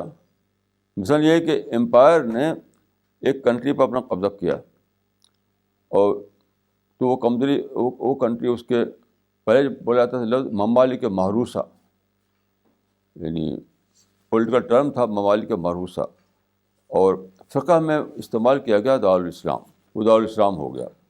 اچھا, اب فرض کیے کہ وہاں پر ریوولٹ ہو گیا, ان لوگوں نے اپنے کو الگ کر لیا. اب کیا ہو؟ تو اس سچویشن میں جب کہ پولیٹیکل امپائر تھا مسلمانوں کا, اس سچویشن میں یہ بنا کہ اگر ایک بار دارالاسلام ہو گیا تو ہمیں حق ہے کہ ہم پھر سے اس کو ریکیپچر کریں. تو یہ امپائر کا ریکوائرمنٹ تھا جس نے یہ سب قانون بنائے, جو کہ پہلے موجود نہیں تھے. مکی دور میں نہیں تھا, مدینی دور میں نہیں تھا, رسول اللہ کے زمانے میں. یہ سب بنا ہے اس وقت جب کہ مسلمان کا امپائر قائم ہو چکا تھا. تو میں کہوں گا کہ اب ہمیں اس کو ڈس اون کرنا چاہیے. ہمیں کہنا چاہیے کہ یہ اسلام کا قانون نہیں ہے. یہ امپائر جب قائم تھا مسلمانوں کا تو اس کے تحت ہی سب چیزیں بنی. اب ہم اس کو نہیں مانتے, اس کو پارٹ آف اسلام بنا دیا. وہ پارٹ آف امپائر تھا. وہ یہ ہر جگہ ہوتا ہے. برٹش پیریڈ میں بھی ایسا بہت سا ایسے لا تھے. تو یہ سب چیزیں جو بہت ساری ہیں, اسی میں سے ایک یہ ہے کہ دارالاسلام, دارالحرب, دارالکفر, یہ سب پارٹ آف امپائر تھا وہ, لیکن وہ اب جو ہے پارٹ آف اسلام بن گیا. تو میں چاہتا ہوں اس کو ڈیٹیچ کیا جائے, ڈیٹیچ کر کے کہا جائے کہ یہ پارٹ آف اسلام نہیں ہے, پارٹ آف امپائر تھا. امپائر گیا تو یہ بھی گیا. تو یہ ہے میری سوچ اس معاملے میں. This question is from Nafis Shiraz. یہ لکھتے ہیں کہ جب ایشور ہنسا کو پسند نہیں کرتا اور نہ ہی اسلام اس کی شکشا دیتا ہے, قرآن بھی اہنسا کا سندیش دیتا ہے, اور یہ کہتے ہیں کہ ان کو بھی ہنسا قطعی پسند نہیں ہے, لیکن یہ کہتے ہیں پھر ایسا کیوں ہے کہ مخلوق میں آپس میں لڑائی کا مزاج کیوں ملتا ہے؟ یعنی بلیاں بھی لڑتی ہیں, چڑیاں بھی لڑتی ہیں, بچے بھی لڑتے ہیں, اور مخلوق میں لڑائی کی یہ بھاونا کیوں ہے جبکہ خدا اور مذہب اس چیز کو پسند نہیں کرتا؟ دیکھیے, میں کئی بار یہ بات کہہ چکا ہوں کہ بہت سی باتیں, بہت سی مس انڈرسٹینڈنگ جو ہیں وہ صرف اس لیے ہیں کہ لوگ کریشن پلان آف گاڈ کو نہیں جانتے, اس کو چھوڑ کر کے راہ بناتے ہیں. اپنے مائنڈ میں آپ نے یہ بنا لیا کہ ہنسا نہیں ہونی چاہیے. آپ یہ دیکھیے کہ کریشن پلان آف گاڈ کیا ہے. اپنے آپ مائنڈ سے کیسے آپ ایکسپلین کر سکتے ہیں اس کو, کریشن پلان آف گاڈ کو دھیان میں نہ رکھ کر کے. تو خدا کا جو کریشن پلان ہے وہ یہ ہے کہ خدا نے آزادی دی ہے, اور خدا یہ دیکھ رہا ہے کہ کہ آدمی مس یوز کرتا ہے یا اس کو ٹھیک ٹھیک استعمال کرتا ہے آزادی کو، اسی پر اس کا فیصلہ ہونا ہے. تو جب آزادی رہے گی تو آدمی مس یوز بھی کرے گا. آزادی ہے تو مس یوز کرنے کی بھی تو آزادی رہے گی اس کو. تو انسانوں میں جو یہ ہے ہنسا، وہ آزادی کو مس یوز کرنے کا فنامنا ہے، اور یہ رہے گا کیونکہ وہ کسی پلان میں اپنے آپ شامل ہے. خدا نے آزادی دی ہے اس لیے کہ تاکہ جانچے. جب جانچنا ہے تو آزادی دینی پڑے گی. اسٹوڈنٹ کا ہاتھ پاؤں باندھ دیں آپ تو کیا وہ ٹیسٹ دے سکتا ہے اپنا؟ باقی جو آپ نے جانوروں کے بارے میں کہا تو آپ نے صحیح نہیں کہا. جانور بہت لمیٹڈ حد تک اس کا لڑائی ہوتی ہے آپس میں. وہ نہیں کہ first world war second world war کبھی نہیں جانور میں ہوئی ہے. وہ چھین جھپٹ اس کو چھین جھپٹ کہہ سکتے ہیں. جانوروں میں ایسی لڑائی کہاں ہوتی ہے؟ وہ تو ایک بلی کو ایک ٹکڑا مل گیا، دوسرا بلی اسے چھیننا چاہے گی. چھین جھپٹ جس کو کہہ سکتے ہیں آپ. لڑائی نہیں ہوئی کبھی بھی. لڑائی ایک آرگنائزڈ بیٹل کا نام ہے. ایک بیٹل کو آرگنائز کرنا، جیسے فرسٹ ورلڈ وار تھی، سیکنڈ ورلڈ وار تھی. تو جانوروں میں بات نہیں ہے. وہ جانوروں کا آپ جانتے ہیں کہ صرف دو ہی کنسرن ہے، سیکورٹی اور فوڈ. بس کوئی تیسرا کنسرن کا ہے نہیں.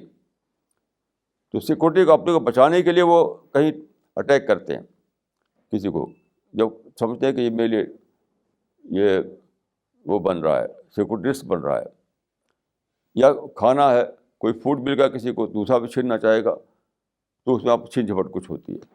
ہاں جانوروں میں یہ بات نہیں ہے جو آپ نے فرمایا. انسانوں میں ضرور ہے، کیونکہ انسانوں کو ٹیسٹ پر رکھا گیا ہے اور آزادی دی گئی ہے. تو آزادی جو ہے تو مس یوز کی آزادی بھی رہے گی. نہیں تو پھر نہیں تو ٹیسٹ کا مطلب بھی کچھ نہیں ہوا. ٹیسٹ کا مطلب بھی نہیں کچھ نہیں بنتا پھر. Next question is from Munsif Kamali. He says that last year he got an invitation from his friend who wanted him to join in an anti-Valentine Day protest. He told that friend of his that he doesn't believe in crowd pulling or such kind of protests. Hearing this, his friend quoted that on the occasion of Hajjatul Wida, Prophet also addressed a huge crowd. Having heard this, he became quite perplexed. He would like to know what is the correct perspective. یہ تو بالکل childish reasoning ہے یہ. دیکھیے آپ کو جو انہوں نے کہا تھا تو وہ پروٹیسٹ کرنے کے لیے تھا. پرافٹ نے کب پروٹیسٹ کیا؟ یہ بھی ایک چھوٹا سا کراؤڈ ہے کو ہم ایڈریس کر رہے ہیں. کئی لوگوں کو اکٹھا کر کے کئی لوگ اکٹھا ہو جائیں وہاں پر کو ایڈریس کرنا ایک الگ چیز ہے. پروٹیسٹ کرنا ایک الگ چیز ہے بالکل. پرافٹ کا طریقہ پروٹیسٹ کرنے کا نہیں ہے. جو پروٹیسٹ آپ کرتے ہیں کس کے خلاف؟ کسی سسٹم کے خلاف. تو سسٹم از نتھنگ. سسٹم تو کچھ اس کا اپنا الگ سے کوئی ایگزسٹنس نہیں ہے. ایگزسٹنس تو انسان کا ہے. یعنی کس کے خلاف آپ پروٹیسٹ کر رہے ہیں؟ وہ تو کوئی بھی نہیں وہاں پر ہے. اس وقت تو لیڈری ہے، میڈیا میں چھپنا ہے. آپ اگر اس کے خلاف ہیں تو آپ لوگوں کو سمجھائیے، لوگوں کو ایجوکیٹ کیجیے، لوگوں کو بتائیے کہ یہ جو ہے لائف اسٹائل غلط ہے، اس سے تباہی آتی ہے. تو لوگ انسان کو تو نہیں سمجھاتے اور پروٹیسٹ کرتے ہیں. تو حجۃ الوداع جو ہے کوئی پروٹیسٹ کا کراؤڈ نہیں تھا. وہ کراؤڈ بھی کہنا غلط ہے. وہ تھا یعنی عبادت کے لیے اکٹھا ہوئے تھے لوگ. کانگریگیشنل پیریڈ تھی. وہ حج میں جو اکٹھا ہوئے تھے وہ کانگریگیشنل پیریڈ تھی. وہاں پہ آپ نے ایڈریس کیا. اور جو حجۃ الوداع کا خطبہ آپ پڑھتے ہیں نا، خطبہ حجۃ الوداع، ایسا نہیں تھا کہ اکٹھے بولے ہوں وہ رسول اللہ. یہ بھی غلط فہمی لوگوں کو ہے. وہ جوڑ کر کیسا بنایا گیا ہے. رسول اللہ نے ڈفرینٹ اوکیزن پر کچھ باتیں کہی تھی، وہ سب جوڑ کر کے خطبہ بنایا گیا ہے. ایسا نہیں جیسے کہ آپ پڑھتے ہیں کتابوں میں یا لاؤڈ اسپیکر آپ تقریر کر رہے ہیں پریفر کر کے. خطبہ حجۃ الوداع جو ہے یعنی ایک ہی اس میں اکٹھے اس طرح نہیں آپ نے دیا جیسے کہ آپ کتابوں میں پڑھتے ہیں. وہ آپ نے کئی باتیں کہی تھی اس کو اکٹھا کر کے خطبہ بنایا گیا ہے. تو بہرحال یہ جو پروٹیسٹ کے لیے بلایا انہوں نے آپ کو وہ بالکل الگ چیز ہے, اور حجۃ الوداع میں جو آپ نے بتایا تھا وہ مسئلہ وہ ایک بالکل الگ چیز ہے. یہ ہم یہ کہہ رہے ہیں, ہم جو یہاں کر رہے ہیں ایسے وہاں بھی تھا, کچھ لوگ اکٹھا ہیں, ہم کچھ باتیں بتا رہے ہیں ان کو, ہم پروٹیسٹ تھوڑی کر رہے ہیں. تو دونوں تو بالکل الگ الگ چیزیں ہیں. ایک جگہ جہاں لوگ اکٹھا ہوئے ہوں کانگریگیشنل پریئر کے لیے, وہاں آپ لوگوں کو کچھ بتائیں وہ الگ چیز ہے, اور پروٹیسٹ کریں جا کر روڈ پر وہ الگ چیز ہے. بالکل یہ تو صحیح نہیں ہے. یہ سوال عبدالعظیم مصباحی کا ہے اور اس کے 2 پوائنٹس ہیں سوال میں کہ الاحکام الصلاتی کا مصنف کون ہے, اور دوسرے یہ پوچھنا چاہتے ہیں کہ آپ نے جو ابھی ریفرنس دیا ہے کہ یہ کس کتاب میں ہے کہ جہاں پر ایک بار دارالاسلام قائم ہو گیا اور پھر کافروں کے ہاتھ میں چلا گیا تو اسے دارالاسلام بنانا واجب ہے. اس کتاب کا نام الاحکام السلطانیہ ہے, اور اس کے مصنف کا نام اس وقت بھی یاد نہیں آ رہا ہے, وہ میں آئندہ آپ کو بتا سکتا ہوں. باقی یہ فقہ کی کتابوں میں کسی بھی کتاب میں آپ دیکھ سکتے ہیں, بڑی بڑی فقہ کتابیں ہیں اس میں آپ دیکھ سکتے ہیں. یہ کوئی چھپی ڈھکی چیز نہیں جو میں نے کہا آپ سے, یہ معلوم بات ہے. یہ بات معلوم بات ہے کہ دارالاسلام کے مسائل جس کتاب میں ہوں اس کو آپ پڑھ لیجیے. اکثر فقہ کی جتنی بڑی بڑی کتابیں سب میں موجود ہے یہ. This question is from Dr. Farida Khanum. How do Muslims interpret the word Khalifa and what is its actual meaning? دیکھ, خلیفہ کے لفظی معنی ہیں سکسیسر, ایک کے بعد دوسرا آنے والا. سکسیسر جیسے ایک بادشاہ ہے, وہ مر گیا, اس کا بیٹا جو ہے وہ تھرون پر بیٹھا, تو ہی سکسیسر ہے وہ. تو قرآن مجید میں ہے کہ اللہ تعالیٰ نے فرمایا انی جاعل فی الارض خلیفہ, میں زمین میں بنانے والا ہوں ایک خلیفہ. اس کو غلط انٹرپریشن کر کے اس کو خدا جوڑ دیا گا اس کے ساتھ, یعنی خلیفتی کا معنی لے لیا گیا, یہ اپنا خلیفہ. دیکھیے سارے قرآن حدیث میں کہیں خلیفۃ اللہ کا لفظ نہیں ہے کہ خدا نے انسان کو خلیفۃ اللہ بنایا, یہ کہیں بھی نہیں ہے. اس جو سورہ بقرہ میں جو ہے کہ انی جاعل فی الارض خلیفہ, وہ نکرہ ہے, اس کے معنی ہے ایک خلیفہ. اسے یہ جوڑ دی, یہ معنی ہوتے ہیں کہ میرا, یہ خلیفتی, یہ اپنی طرف سے اس میں بنا لیا گیا کہ میں اپنا خلیفہ بنانے والا ہوں زمین پر. یہ تو بالکل ایک یعنی تفسیر بالرائے کی بدترین شکل ہے. یہ تفسیر بالرائے تو اسلام میں جائز نہیں ہے, یعنی اپنی رائے سے قرآن کو انٹرپریٹ کرنا. تو کہیں بھی نہیں ہے سوائے اس کے کہ اسی میں جوڑ کر کے بنایا گیا ہے. نہ کہیں خلیفۃ اللہ کا لفظ ہے, نہ کہیں خلیفتی کا لفظ ہے. اس سرتاپا بیس لیس بات ہے یہ. تو ابن کثیر نے, مفسر ابن کثیر نے جو لکھا ہے وہ صحیح میں نے دیکھا ہے کہ خلیفہ سے مراد ہے یہاں پر یہ زمین جو بنائی خدا نے, تو پہلے اس کو چارج بھی دیا تھا جنات کے, جن کے چارج میں تھی, جن ہوا کرتے تھے یہاں پر.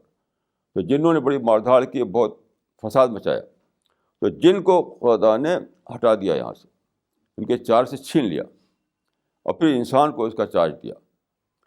اس سینس میں انسان جو ہے خلیفۃ الجن ہے, خلیفۃ اللہ نہیں ہے. یعنی جن کے بعد آنے والا, جن کو یعنی وہ زمین جو پہلے جنات کے چارج میں تھی وہ پھر انسان کے چارج میں دی گئی کہ تم کو ابھی ٹیسٹ پر رکھا گیا ہے. جنات ٹیسٹ میں فیل ہو گئے, اب انسان کا ٹیسٹ لیا جا رہا ہے. اب اس کے بعد میدان حشر آ جائے گا, اور پھر میں سوچتا ہوں شاید کوئی تیسری مخلوق نہیں پیدا کی جائے گی جس کو ٹیسٹ پر رکھا جائے. This question is from Zubair. He says one of his friends says that leadership in Muslim Ummah is a must.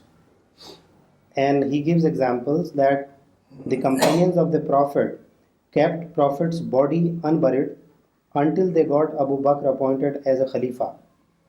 He also quotes a hadith in this regard that one who dies without bay'ah on the hands of a Khalifa dies ignorant. اس کا جواب میں دوں گا مولانا اشرف علی صاحب تھانوی کے زبان میں. تو ان کے زمانے میں کوئی لوگ جہاد کر رہے تھے انگریزوں کے خلاف. تو مولانا اشرف علی تھانوی کہتے تھے کہ یہ جہاد تمہارا جائز نہیں ہے. تم کیوں؟ کہا کہ امیر تمہارا کوئی ہے ہی نہیں, ایسے ہی لڑ رہے ہو, ادھر ادھر مار رہے ہو ان کو. تو سب سے پہلے ایک امیر ہونا چاہیے, امیر کے بغیر جہاد جائز نہیں ہے, انہوں نے کہا. تو انہوں نے کہا کہ پھر آپ کو ہم امیر بنا لیتے ہیں, آپ امیر ہو جائیے, آپ کے عمارت میں ہم جہاد کریں گے. کہا ٹھیک ہے, لیکن جانتے ہو میں پہلا میرا آرڈر کیا ہوگا؟ پہلا آرڈر یہ ہوگا کہ جہاد بند کرو. مانو گے تم اس کو؟ تو وہ لوگ چلے گئے. یہ کہ مذاق ہے کہ جہاد جو ہے مذاق ہے کوئی کام. سب پہ اپنے کو کانکر کرنا پڑتا ہے. اپنے کو آپ نے کانکر نہیں کیا اور جہاد چھیڑ دیا ہے, یہ تو حرام ہے یہ سب کام. تو وہاں جو تھا اس کو آپ اس کا ایگزامپل نہیں دے سکتے آج کل کے زمانے میں. کون کسی کو مانتا ہے آج؟ وہاں تو خلیفہ بنا دیا گیا, سب لوگ مان لیا اس کو انہوں نے. آج تو کون کسی کو مانتا ہے؟ آل انڈیا مسلم مشاورت بنی, اس میں کئی فیکشن ہو گئے. پسنا بورڈ بنا, وہ بھی کئی فیکشن ہو گئے. مسلم لیگ بنی تھی, اس کے 50 فیکشن ہو گئے. ایسے کئی دنیا میں کام ہوتا ہے. پہلے مسلمانوں میں یہ جذبہ پیدا کیجیے کہ وہ اطاعت کریں. وہ ایک آدمی امیر ہو, سب لوگ کو مان لیں اس کی بات. آج کل کون مانتا ہے؟ تو اس کو ریفر کرنا بہت ہی زیادہ سرکشی میں سمجھتا ہوں کہ مسلمانوں میں مزاج پیدا کیا نہیں اپنے اطاعت کا, اور کہتے ہیں کہ ہم کو امیر بناؤ. تو امیر آپ کو بنا بھی دی جائے تو کون مانتا ہے آپ کی بات کو؟ اطاعت کا جذبہ پیدا کیجیے لوگوں کے اندر. ماننے کا مزاج پیدا, مسلمان ماننے کا مزاج ہی نہیں ہے. ایک بار تو بہت بڑی تحریک چلی تھی کہ سارے مدارس کا ایک وفاق ہو اور ایک ہی آرگنائزیشن کے تحت سارے مدرسے چلائے جائیں. علماء میں اتفاق ہی نہیں ہوا, سب الگ الگ, ہر مدرسہ الگ اپنا چلانا چاہتا ہے. جو کہتے ہیں 1.5 اینٹ کی مسجد الگ, تو مسلمانوں کے مزاج ہے 1.5 اینٹ کی مسجد الگ. صرف ڈکٹیٹرشپ میں لوگ اکٹھا ہوتے ہیں. یہاں ڈکٹیٹرشپ ہے, وہاں چپ چاپ بیٹھے ہوئے ہیں. ڈکٹیٹرشپ نہیں ہے تو پھر آدمی اپنا ایجنڈا اٹھاتا ہے. تو پہلے یہ مزاج ختم کرو کہ بغیر ڈکٹیٹرشپ کے تم اکٹھا ہو سکتے ہو.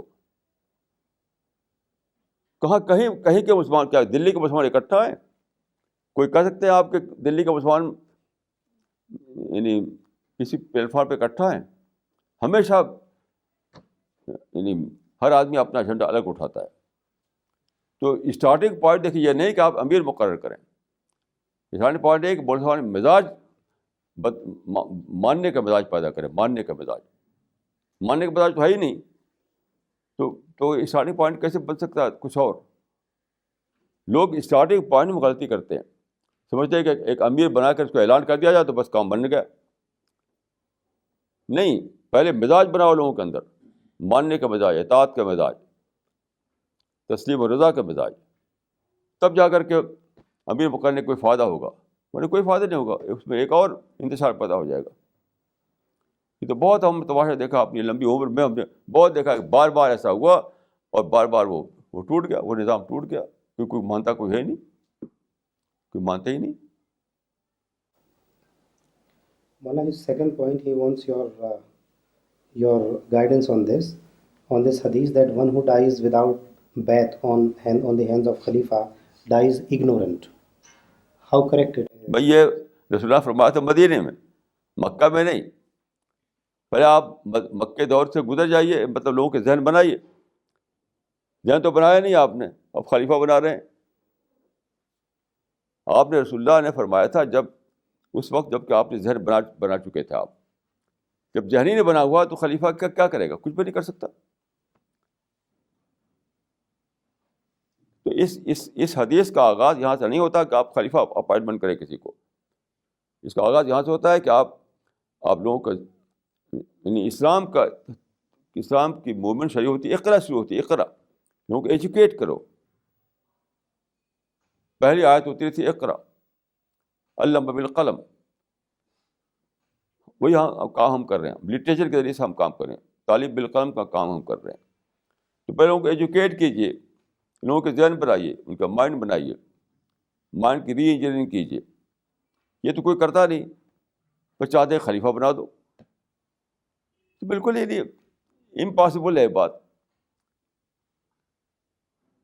کیسے لوگ سمجھ نہیں پاتے؟ میرے خیال سے میں حیران ہوں کہ اسٹارٹنگ پوائنٹ کیا ہے اس کو جاننا سب سے بڑی چیز ہے. کسی بھی چیز میں پہلی چیز اسٹارٹنگ پوائنٹ ہوتا ہے. تو اسٹارٹنگ پوائنٹ یہ نہیں کہ آپ کسی کو اعلان کر دیں کہ فلاں آدمی خلیفہ ہے. نہیں، اسٹارٹنگ پوائنٹ یہ ہے کہ لوگوں کے اندر یہ مزاج پیدا کیا جائے کہ تمہارے اندر اجتماعیت ہونی چاہیے، تمہارے اندر آرگنائزیشن ہونا چاہیے، تمہارے اندر یونٹی ہونی چاہیے. اور یونٹی جب آتی ہے جب کہ کسی کو مانا جائے. جیسے نماز ہماری ہوتی ہے، نماز جو ہے کیا ہے؟ نماز ایک لیسن ہے. ایک آسپیکٹ اس کا یہ ہے کہ ایک آدمی آگے کھڑا ہو گیا، اب سب لوگ پیچھے اس کے نماز پڑھ رہے ہیں. اس کا مطلب کیا ہے؟ ایک کو آگے کر کے سب کو بیک سیٹ پہ چلے جاؤ. ڈیلی یہ لیسن دیتی ہے نماز، ایک کو آگے کر کے سب بیک سیٹ پہ چلے جاؤ. لیکن ایک فارمل طریقے پہ نماز پڑھتے ہیں ہم، اور اسی کو اپنی زندگی میں دہرانے کو تیار نہیں. جو نماز میں لیسن دیا گیا کہ ایک آگے کر کے سب بیک سیٹ پہ چلے جاؤ، کون مانتا ہے اس کو زندگی میں؟ مسجد کے باہر کی زندگی میں کوئی نہیں مانتا. تو پہلے یہ جانے کہ اسٹارٹنگ پوائنٹ کیا ہے. اسٹارٹنگ پوائنٹ لوگوں کا ہے سوچ بدلنا، ذہن بنانا، لوگوں کے اندر اطاعت کا مادہ پیدا کرنا، ماننے کا مزاج بنانا، ایکسیپٹنس. میں نے ایک بار تو کہا تھا کہ ہمارا لیک آف لیڈرشپ کا معاملہ نہیں ہے، lack of acceptance of leadership کا معاملہ ہے. جو جس پرابلم سے دو چار ہیں وہ لیک آف لیڈرشپ نہیں ہے، lack of acceptance of leadership کا پرابلم ہے. وہ پیدا کیجیے لوگوں کے اندر. This question is from Dr. Muslima Siddiqui. She says that kindly give some examples of evil presented in beautiful form which misleads people. ایک ایگزامپل تو وہی جو میں نے دیا کہ گول بنا دیا کہ ساری دنیا میں اسلامی رول قائم کرو، اب لوگ لڑ رہے ہیں. دوسرا ایگزامپل یہ ہے کہ جو فرائڈ کی جو تھیوری ہے، فرائڈ کی تھیوری جو ہے جو آج کل بہت زیادہ چلی ہوئی ہے کہ گروتھ جو ہے اس میں وہ ہونا چاہیے، کوئی روک نہیں ہونی چاہیے. ایک زمانے میں کتابیں لکھی گئی تھی بہت زیادہ، اس میں ایسی باتیں کہی تھی کہ بچہ تمہارا شیشہ توڑے، یعنی اس کا دروازے کا شیشہ توڑے تو اس مت روکو اس کو، کیونکہ اس کا گروتھ رک جائے گا. تو میں نے خود ایسی فیملی میں دیکھا ہے کہ بچوں کو بالکل چھوڑے رہتے تھے، وہ کچھ بھی کریں، کوئی بھائی بھائی اس کا گروتھ رک جائے گا. میں پوچھا کہ نیوٹن کے زمانے میں بڑے بڑے سائنٹسٹ پیدا ہوئے تو وہ تو اس تھیوری نہیں آئی تھی اس وقت، تب تو فرائڈ پیدا بھی نہیں ہوا تھا، تو کہاں سے بڑے بڑے سائنٹسٹ پیدا ہوئے؟ تو یعنی یہ جو انلمیٹڈ فریڈم کا تصور آیا ہے اسی سے آیا ہے. وہ آج کل جو ہے permissive society, unlimited freedom, anarchy کیوں ہے؟ لوگ کہتے ہیں کہ بھائی اس کا گروتھ رک جائے گا، اگر ایسا کرو تو اس کا گروتھ رک جائے گا. تو گروتھ کو روکنے کے چکر میں لوگوں نے انلمیٹڈ فریڈم کو جائز کر دیا. اور ساری دنیا میں آپ دیکھیں کہ انارکی ہے، سرکشی ہے اور پرمسیونیس ہے. اسی لیے یہ بھی جسٹیفائڈ ایول ہے. یہ میں کہتا ہوں کہ انسان ایک بک لکھی گئی امریکہ سے چھپی ہے، وہ we can't afford freedom, Skinner کی BF اسکنر کی کتاب ہے وہ، وی کانٹ افورڈ فریڈم. یہ جو تم کہتے ہو کہ گروتھ رک جائے گا، یہ غلط کہتے ہو. تم انسان پر کنٹرول نہیں رکھو گے تو انارکی آئے گی، دنیا میں آزادی ختم ہو جائے گی. تو یہ اس کی ایک مثال ہے کہ گروتھ میں بادھا پڑ جائے گا، اس لیے تم ان کو چیک مت کرو. اس کا نتیجہ دیکھتے ہیں آپ کہ انارکی ہر طرف آ گئی ہے. تو میرا ماننا ہے کہ ڈسپلن ہونا چاہیے، لوگوں کو بتانا چاہیے کہ لمیٹڈ فریڈم بھی ہمارے پاسبل ہے، انلمیٹڈ فریڈم ہمارے پاسبل نہیں ہے. This question is from Zubair. Is there any justification for premarital love in Islam? And he also says he کیا has کیا پھر سے؟ premarital love in Islam. اچھا. He says that he hardly finds any books written on this topic, and he says that could you suggest me one? نہیں, میں تو اس کو سمجھتا ہوں کہ اسلام میں سے کوئی جسٹیفیکیشن نہیں ہے. شادی سے پہلے محبت کرنا ہی ہے نا. جی. شادی سے محبت کرنا یہ بالکل ایبسرڈ بات ہے. اسلام میں بہر ایسا نہیں. اسلام میں جو آخری چیز جو ہے وہ یہ ہے کہ شادی سے پہلے دیکھ لو. بس دیکھنا مانے کہ کورٹشپ نہیں ہے اسلام میں. شادی سے پہلے کورٹشپ کر لو, یہ نہیں اسلام میں. ایک مرتبہ اس کو دیکھ سکتے ہیں آپ بس. باقی اس سے خط و کتابت کرنا, ٹیلی فون بات کرنا اور میسیجنگ کرنا, کورٹشپ کرنا, یہ سب اسلام میں بالکل جائز نہیں ہے, قطعاً جائز نہیں ہے. میں سمجھتا ہوں کہ بہت ہی بری بات ہے. سب سے بری بات جو ہے آج کل یہ لو افیئر ہے. جو چیز میں اکثر کہا کرتا ہوں کہ دیکھیے اسلام میں جو حرام ہے وہ کیا ہے. حرام مانے ہے کہ وہ ڈسٹریکشن ہوتا ہے اس کے ساتھ. ڈسٹریکشن جو چیز حرام ہے اسلام میں وہ سب اسی لیے حرام ہے کہ وہ آدمی کو ڈسٹریکٹ کرتی ہے رائٹ پاتھ سے. سمجھتا ہوں کہ یہ جو لو افیئر چلا ہوا ہے یہ سب سے سپر ڈسٹریکشن ہے. کوئی اور کام نہیں لوگوں کو. میں لوگوں کو دیکھتا ہوں بس اسی سے باتیں کریں گے, اسی میسیجنگ ہوگی, اسی ملیں گے اور ڈیٹنگ ہوگی. زندگی کوئی مقصد ہی دوسرا بڑا مقصد کچھ نہیں رہتا. اسی پھنسے رہتے ہیں. تو میں بالکل ہی ہر یعنی مورلی اور اسلامکلی ہر لحاظ سے غلط سمجھتا ہوں کہ میرج سے پہلے جو لو افیئر کیا جاتا ہے اس کو صحیح نہیں سمجھتا. اس کو میں ڈسٹریکشن سمجھتا ہوں. Maulana Zakwan would like to know your comment on that there are people who celebrate Valentine Day, but there are certain number of people who also celebrate Eid ul-Ashiqeen. Some people celebrate Valentine Day, but there are others who also celebrate Eid ul-Ashiqeen. Eid ul-Ashiqeen, اچھا جی. So he would like to know your comment on this. میں جانتا ہوں عید العاشقین کیا چیز ہے. Valentine day کو کا ہی دوسرا میننگ انہوں نے عید العاشقین. عید العاشقین بھی بالکل ناجائز مانی جائے گی. بالکل ایبسرڈ ہے, لغو ہے, کوئی صحیح نہیں ہے, وہ جائز نہیں ہے. یہ سب ڈسٹریکشن ہے. لوگوں کو پتہ ہی نہیں کہ زندگی کا جو بڑا گول ہے اس سے آدمی ڈسٹریکٹ ہو جاتا ہے. ہر وہ چیز جو ڈسٹریکٹ کرے وہ جائز نہیں ہے. میں نے ایک مرتبہ یہاں کہا تھا, آپ کو یاد ہوگا, کہ اللہ تعالیٰ نے جب آدم کو رکھا جنت میں تو وہاں پہ ایک تھا فاربڈن ٹری, شجر ممنوع, اس درخت کے پاس مت جانا. وہ کیا تھا؟ وہ ایک ٹوکن کے طور پر تھا اسی چیز کا. خدا نے بتایا کہ دیکھو دنیا میں تم جاؤ گے تو سب سے بڑی چیز جس سے تمہیں بچنا ہے وہ ڈسٹریکشن ہے. وہ سمبل آف ڈسٹریکشن تھا وہ پیڑ. یہ اللہ تعالیٰ پہلے دن بتا دیا تھا انسان کو کہ تم کو دنیا میں ڈسٹریکشن سے بچنا ہے.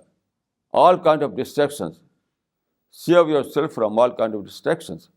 ورنہ تم کوئی بڑا گول نہیں بنا پاؤ گے, اپنا ڈیولپمنٹ نہیں کر پاؤ گے, کوئی بڑا کام تم سے نہیں ہو سکے گا, اور آخر میں کیا ہوگا؟ پیراڈائز سے محرومی. تو ہمیں جاننا چاہیے کہ ہر وہ چیز جو آپ کو رائٹ پاتھ سے ڈسٹریکٹ کرے.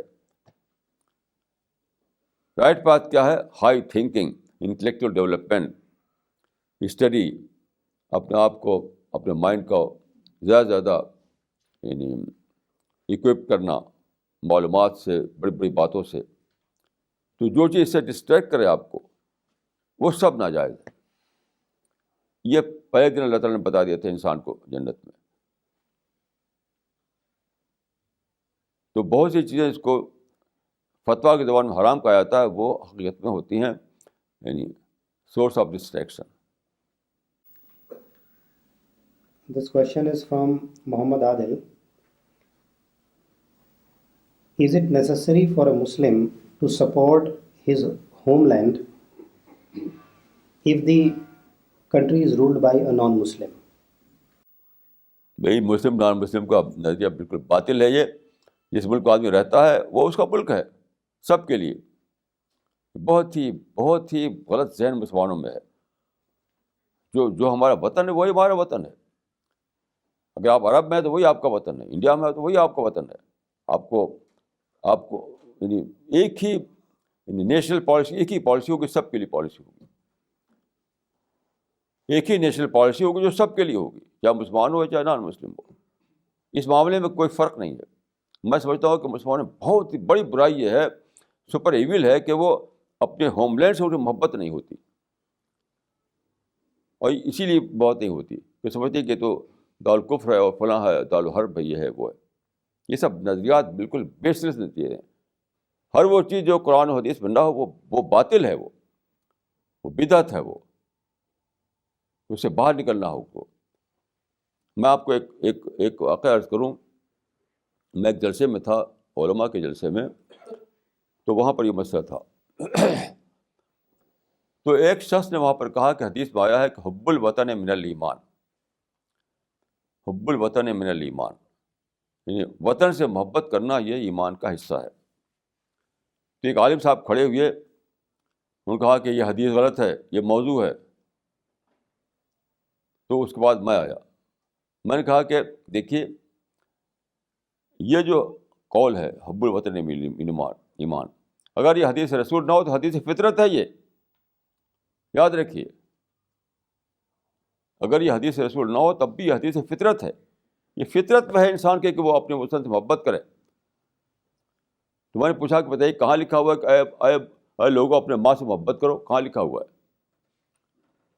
تو حب الام من الایمان اگر نہ ہو تو حب الام من الفطرہ ہے. کہاں لکھا ہوا کہ حب الام جو ہے ماں سے محبت کرنا ضروری ہے آپ کے لیے؟ لیکن سب لوگ محبت کرتے ہیں اپنی ماں سے. کون جو اپنی ماں سے محبت نہ کرتا ہو؟ کہیں لکھا ہوا نہیں کہ حب الام من الایمان, ماں سے محبت کرو یہ ایمان کا حصہ ہے. یہ تو میں نے کہا کہ دیکھیے اگر حب الوطن من الایمان حدیث نہ ہو, حدیث رسول نہ ہو, تب بھی وہ حدیث فطرت ہے. وہ آدمی جو ہے بہت ہی ڈس آنیسٹ آدمی ہے جو اپنے وطن سے محبت نہ کرے. جس ملک میں ہم پیدا ہوئے, جس ملک کی ہوا میں سانس لیتے ہیں, جس ملک کی غذا سے ہمارا باڈی بنا ہے, جس لوگوں کے درمیان رہتے ہیں, اسے محبت نہیں ہے آپ کو تو آپ حیوان ہیں, انسان نہیں ہیں آپ. میں نے ایک مرتبہ شاید پونا میں تھا, تو پونا میں مجھے ایک ڈریم آیا.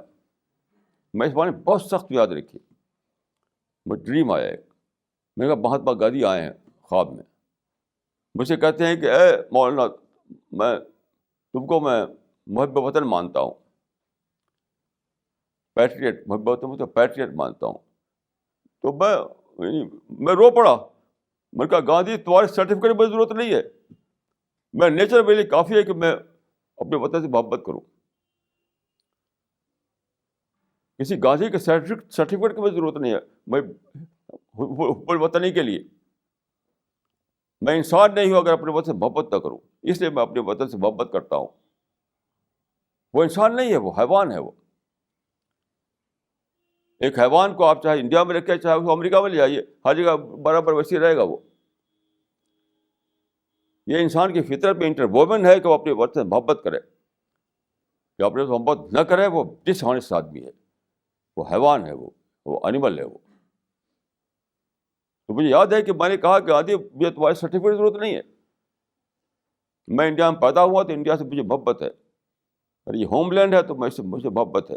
تو حب الوطنی میری فطرت کا پارٹ ہے, میری نیچر کا پارٹ ہے. تو وہاں جلسے میں نے یہ کہا تھا یہ بات کہ حب الوطن من الایمان اگر حدیث رسول نہ ہو تب بھی وہ حدیث فطرت ہے, اسے انکار نہیں کر سکتے آپ. کیسے وہ لوگ ہیں جو اس مسئلے کو یعنی کچھ اور رائے رکھتے ہیں. جس طرح سے آپ کو اپنے ماں سے محبت ہے اسی طرح آپ کو اپنے وطن سے محبت کرنی پڑے گی, ورنہ آپ ایک ڈس آنیسٹ انسان ہے. اللہ کے نزدیک آپ کی کوئی ویلیو نہیں ہے. کیونکہ حب الام میں کہاں لکھا ہوا ہے حدیث میں؟ بتائیے کون سے قرآن میں لکھا ہوا کہ حب الام من الایمان, ہر آدمی اپنی ماں سے محبت کرتا ہے. اس طریقے سے حب الوطن من الایمان جو لکھا ہوا نہ ہو تب بھی وہ لکھا ہوا ہے, وہ ان ریٹن حدیث ہے. وہ مجھے تو ذرا بھی شک نہیں اس میں, میں بہت سخت اس معاملے میں ہوں. جو اس مسئلے کو پر باتیں کرتے ہیں، میں سمجھتا ہوں کہ ان کو نہ نیچر کا پتہ ہے، نہ حدیث کا پتہ ہے، نہ رسول کا پتہ ہے، نہ کسی کا پتہ نہیں. وہ خود ساختہ اپنے مائنڈ میں جی رہے ہیں وہ. This next question is from Nagma Siddiqui. She says that is today's economic crisis in the world result of unlimited freedom to the business community?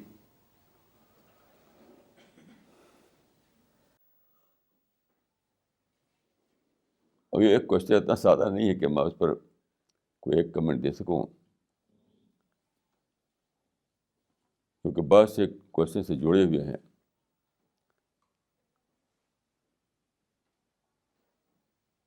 بہت سے کوشچن جڑے ہوئے ہیں.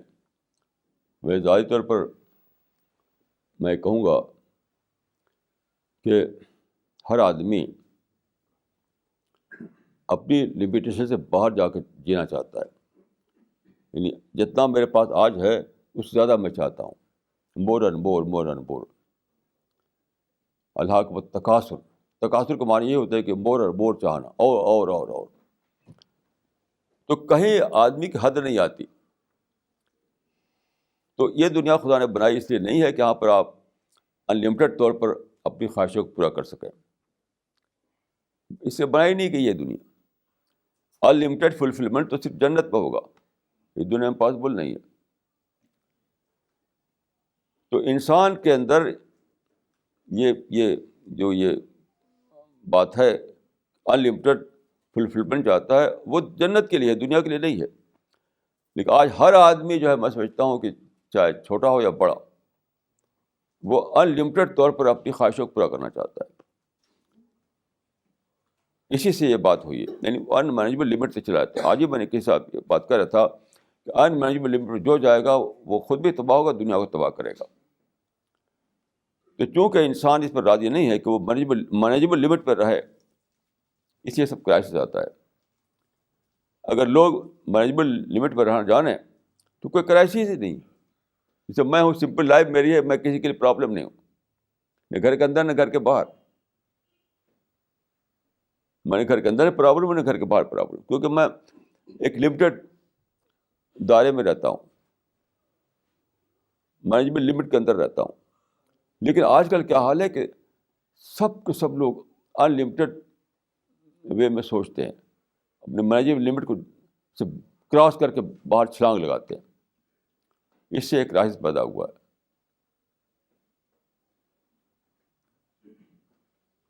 یعنی اس کو اور دوسرے ڈھنگ سے بیان کیا جا سکتا ہے، لیکن جہاں تک میں سمجھتا ہوں کم سے کم ایک آسپیکٹ یہ ضرور ہے. This question is from Farida Khanum. Why is it that the majority of Muslims have been influenced by the highly misleading political ideology which you have termed Dajjali ideology?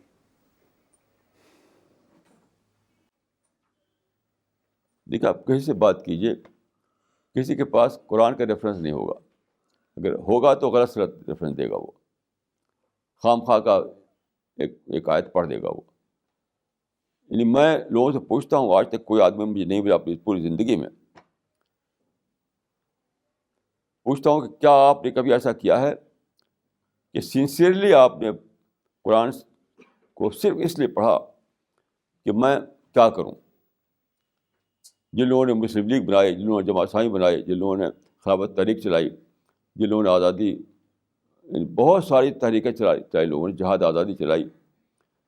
کوئی ایک شخص کے بارے میں یہ نہیں ہے ان کی جو کتابیں لکھی ہیں ان کے بارے میں کہ حضرت نے اعتکاف کیا اور قرآن پڑھا یہ جاننے کے لیے کہ مجھے کیا کرنا ہے. بس آؤٹ آف ریئیکشن چھلانگ لگا دیا انہوں نے. جتنے بھی ہیں سب کے سب، جتنا میں نے پڑھا ہے کم از کم، لوگوں کی وہ چھپی ہوئی ہیں، لوگوں کی زندگی کی لائف چھپی ہوئی ہے. بہت ساری کتابیں چھپی ہوئی ہیں لوگوں کے بارے میں، جو لیڈر تھے، جو رہنما تھے، جنہوں نے سب طرح طرح کی موومنٹ چلائیں، ان کے بارے میں کتابیں بہت زیادہ چھپی ہوئی ہیں.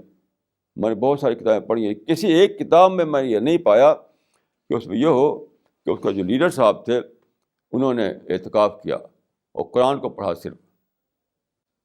کہ اس سے کیا نکلتا ہے، میرا مقصد، میرا ایم، میرا گول کیا نکلتا ہے، اسی کو مجھے کرنا ہے. خدا کے فضل سے میں نے ایسا کیا ہے. مدتوں میں ایسا قرآن کو پڑھ کر کے جاننے کی کوشش کی کہ میرا مقصد کیا ہے خدا کے نزدیک، خدا کیا چاہتا ہے مجھ سے، یہ میں نے جاننے کی کوشش کی. ابھی میں اپنے ساتھیوں کو لے گیا تھا آدم گڑھ دارالمصنفین میں، وہاں میں نے دیکھا کہ دیکھیے یہاں پر میں قرآن و حدیث پڑھا کرتا تھا. وہاں پر یہ حالت تھی میری کہ صبح کو جب دروازہ کھلتا تھا تو میں پہلا انسان ہوتا تھا جس میں داخل ہوتا تھا، اور شام کو جب بند ہوتا تھا تو پہلا انسان ہوتا جب میں باہر نکلتا تھا. صبح سے شام تک پڑھتا تھا. بیچ میں وہ انٹرول ہوتا تھا کھانے کے لیے، لنچ کے لیے، میں نکلتا نہیں تھا. دوپہر کھانا کھائے بغیر پڑھتا تھا میں. کئی بار مجھے غش آ جاتا تھا بھوک کی وجہ سے. مدتوں پڑھتا رہا میں قرآن حدیث کو. پھر جو چیز مجھے ڈسکور ہوئی وہ میں پھر اس کے بعد میں نے مشن شروع کیا اپنا. جہاں تک میں نے پڑھا ہے کسی صاحب نے ایسا نہیں کیا، بس آؤٹ آف ریئیکشن کود پڑے ایک کام لے کر کے. اس وجہ سے ان کو یہ سب ریئیکشن کے فنامنا ہے، یہ سب جو آج کل دیکھ رہے ہیں آپ. پچھلے 100 سال کے اندر، 100 سال سے زیادہ مدت گزر گئی، صرف آؤٹ آف ریئیکشن سب چھلانگ لگا رہے ہیں. صحیح طریقہ یہی ہے. میں دیکھ کہ آدمی بہت ہی ایمپٹی مائنڈ ہو کر کے، خالی ذہن ہو کر کے قرآن کو پڑھے، کیونکہ بک آف گاڈ ہمارے پاس ہے کہ اس سے کیا نکلتا ہے، میرا مقصد، میرا ایم، میرا گول کیا نکلتا ہے، اسی کو مجھے کرنا ہے.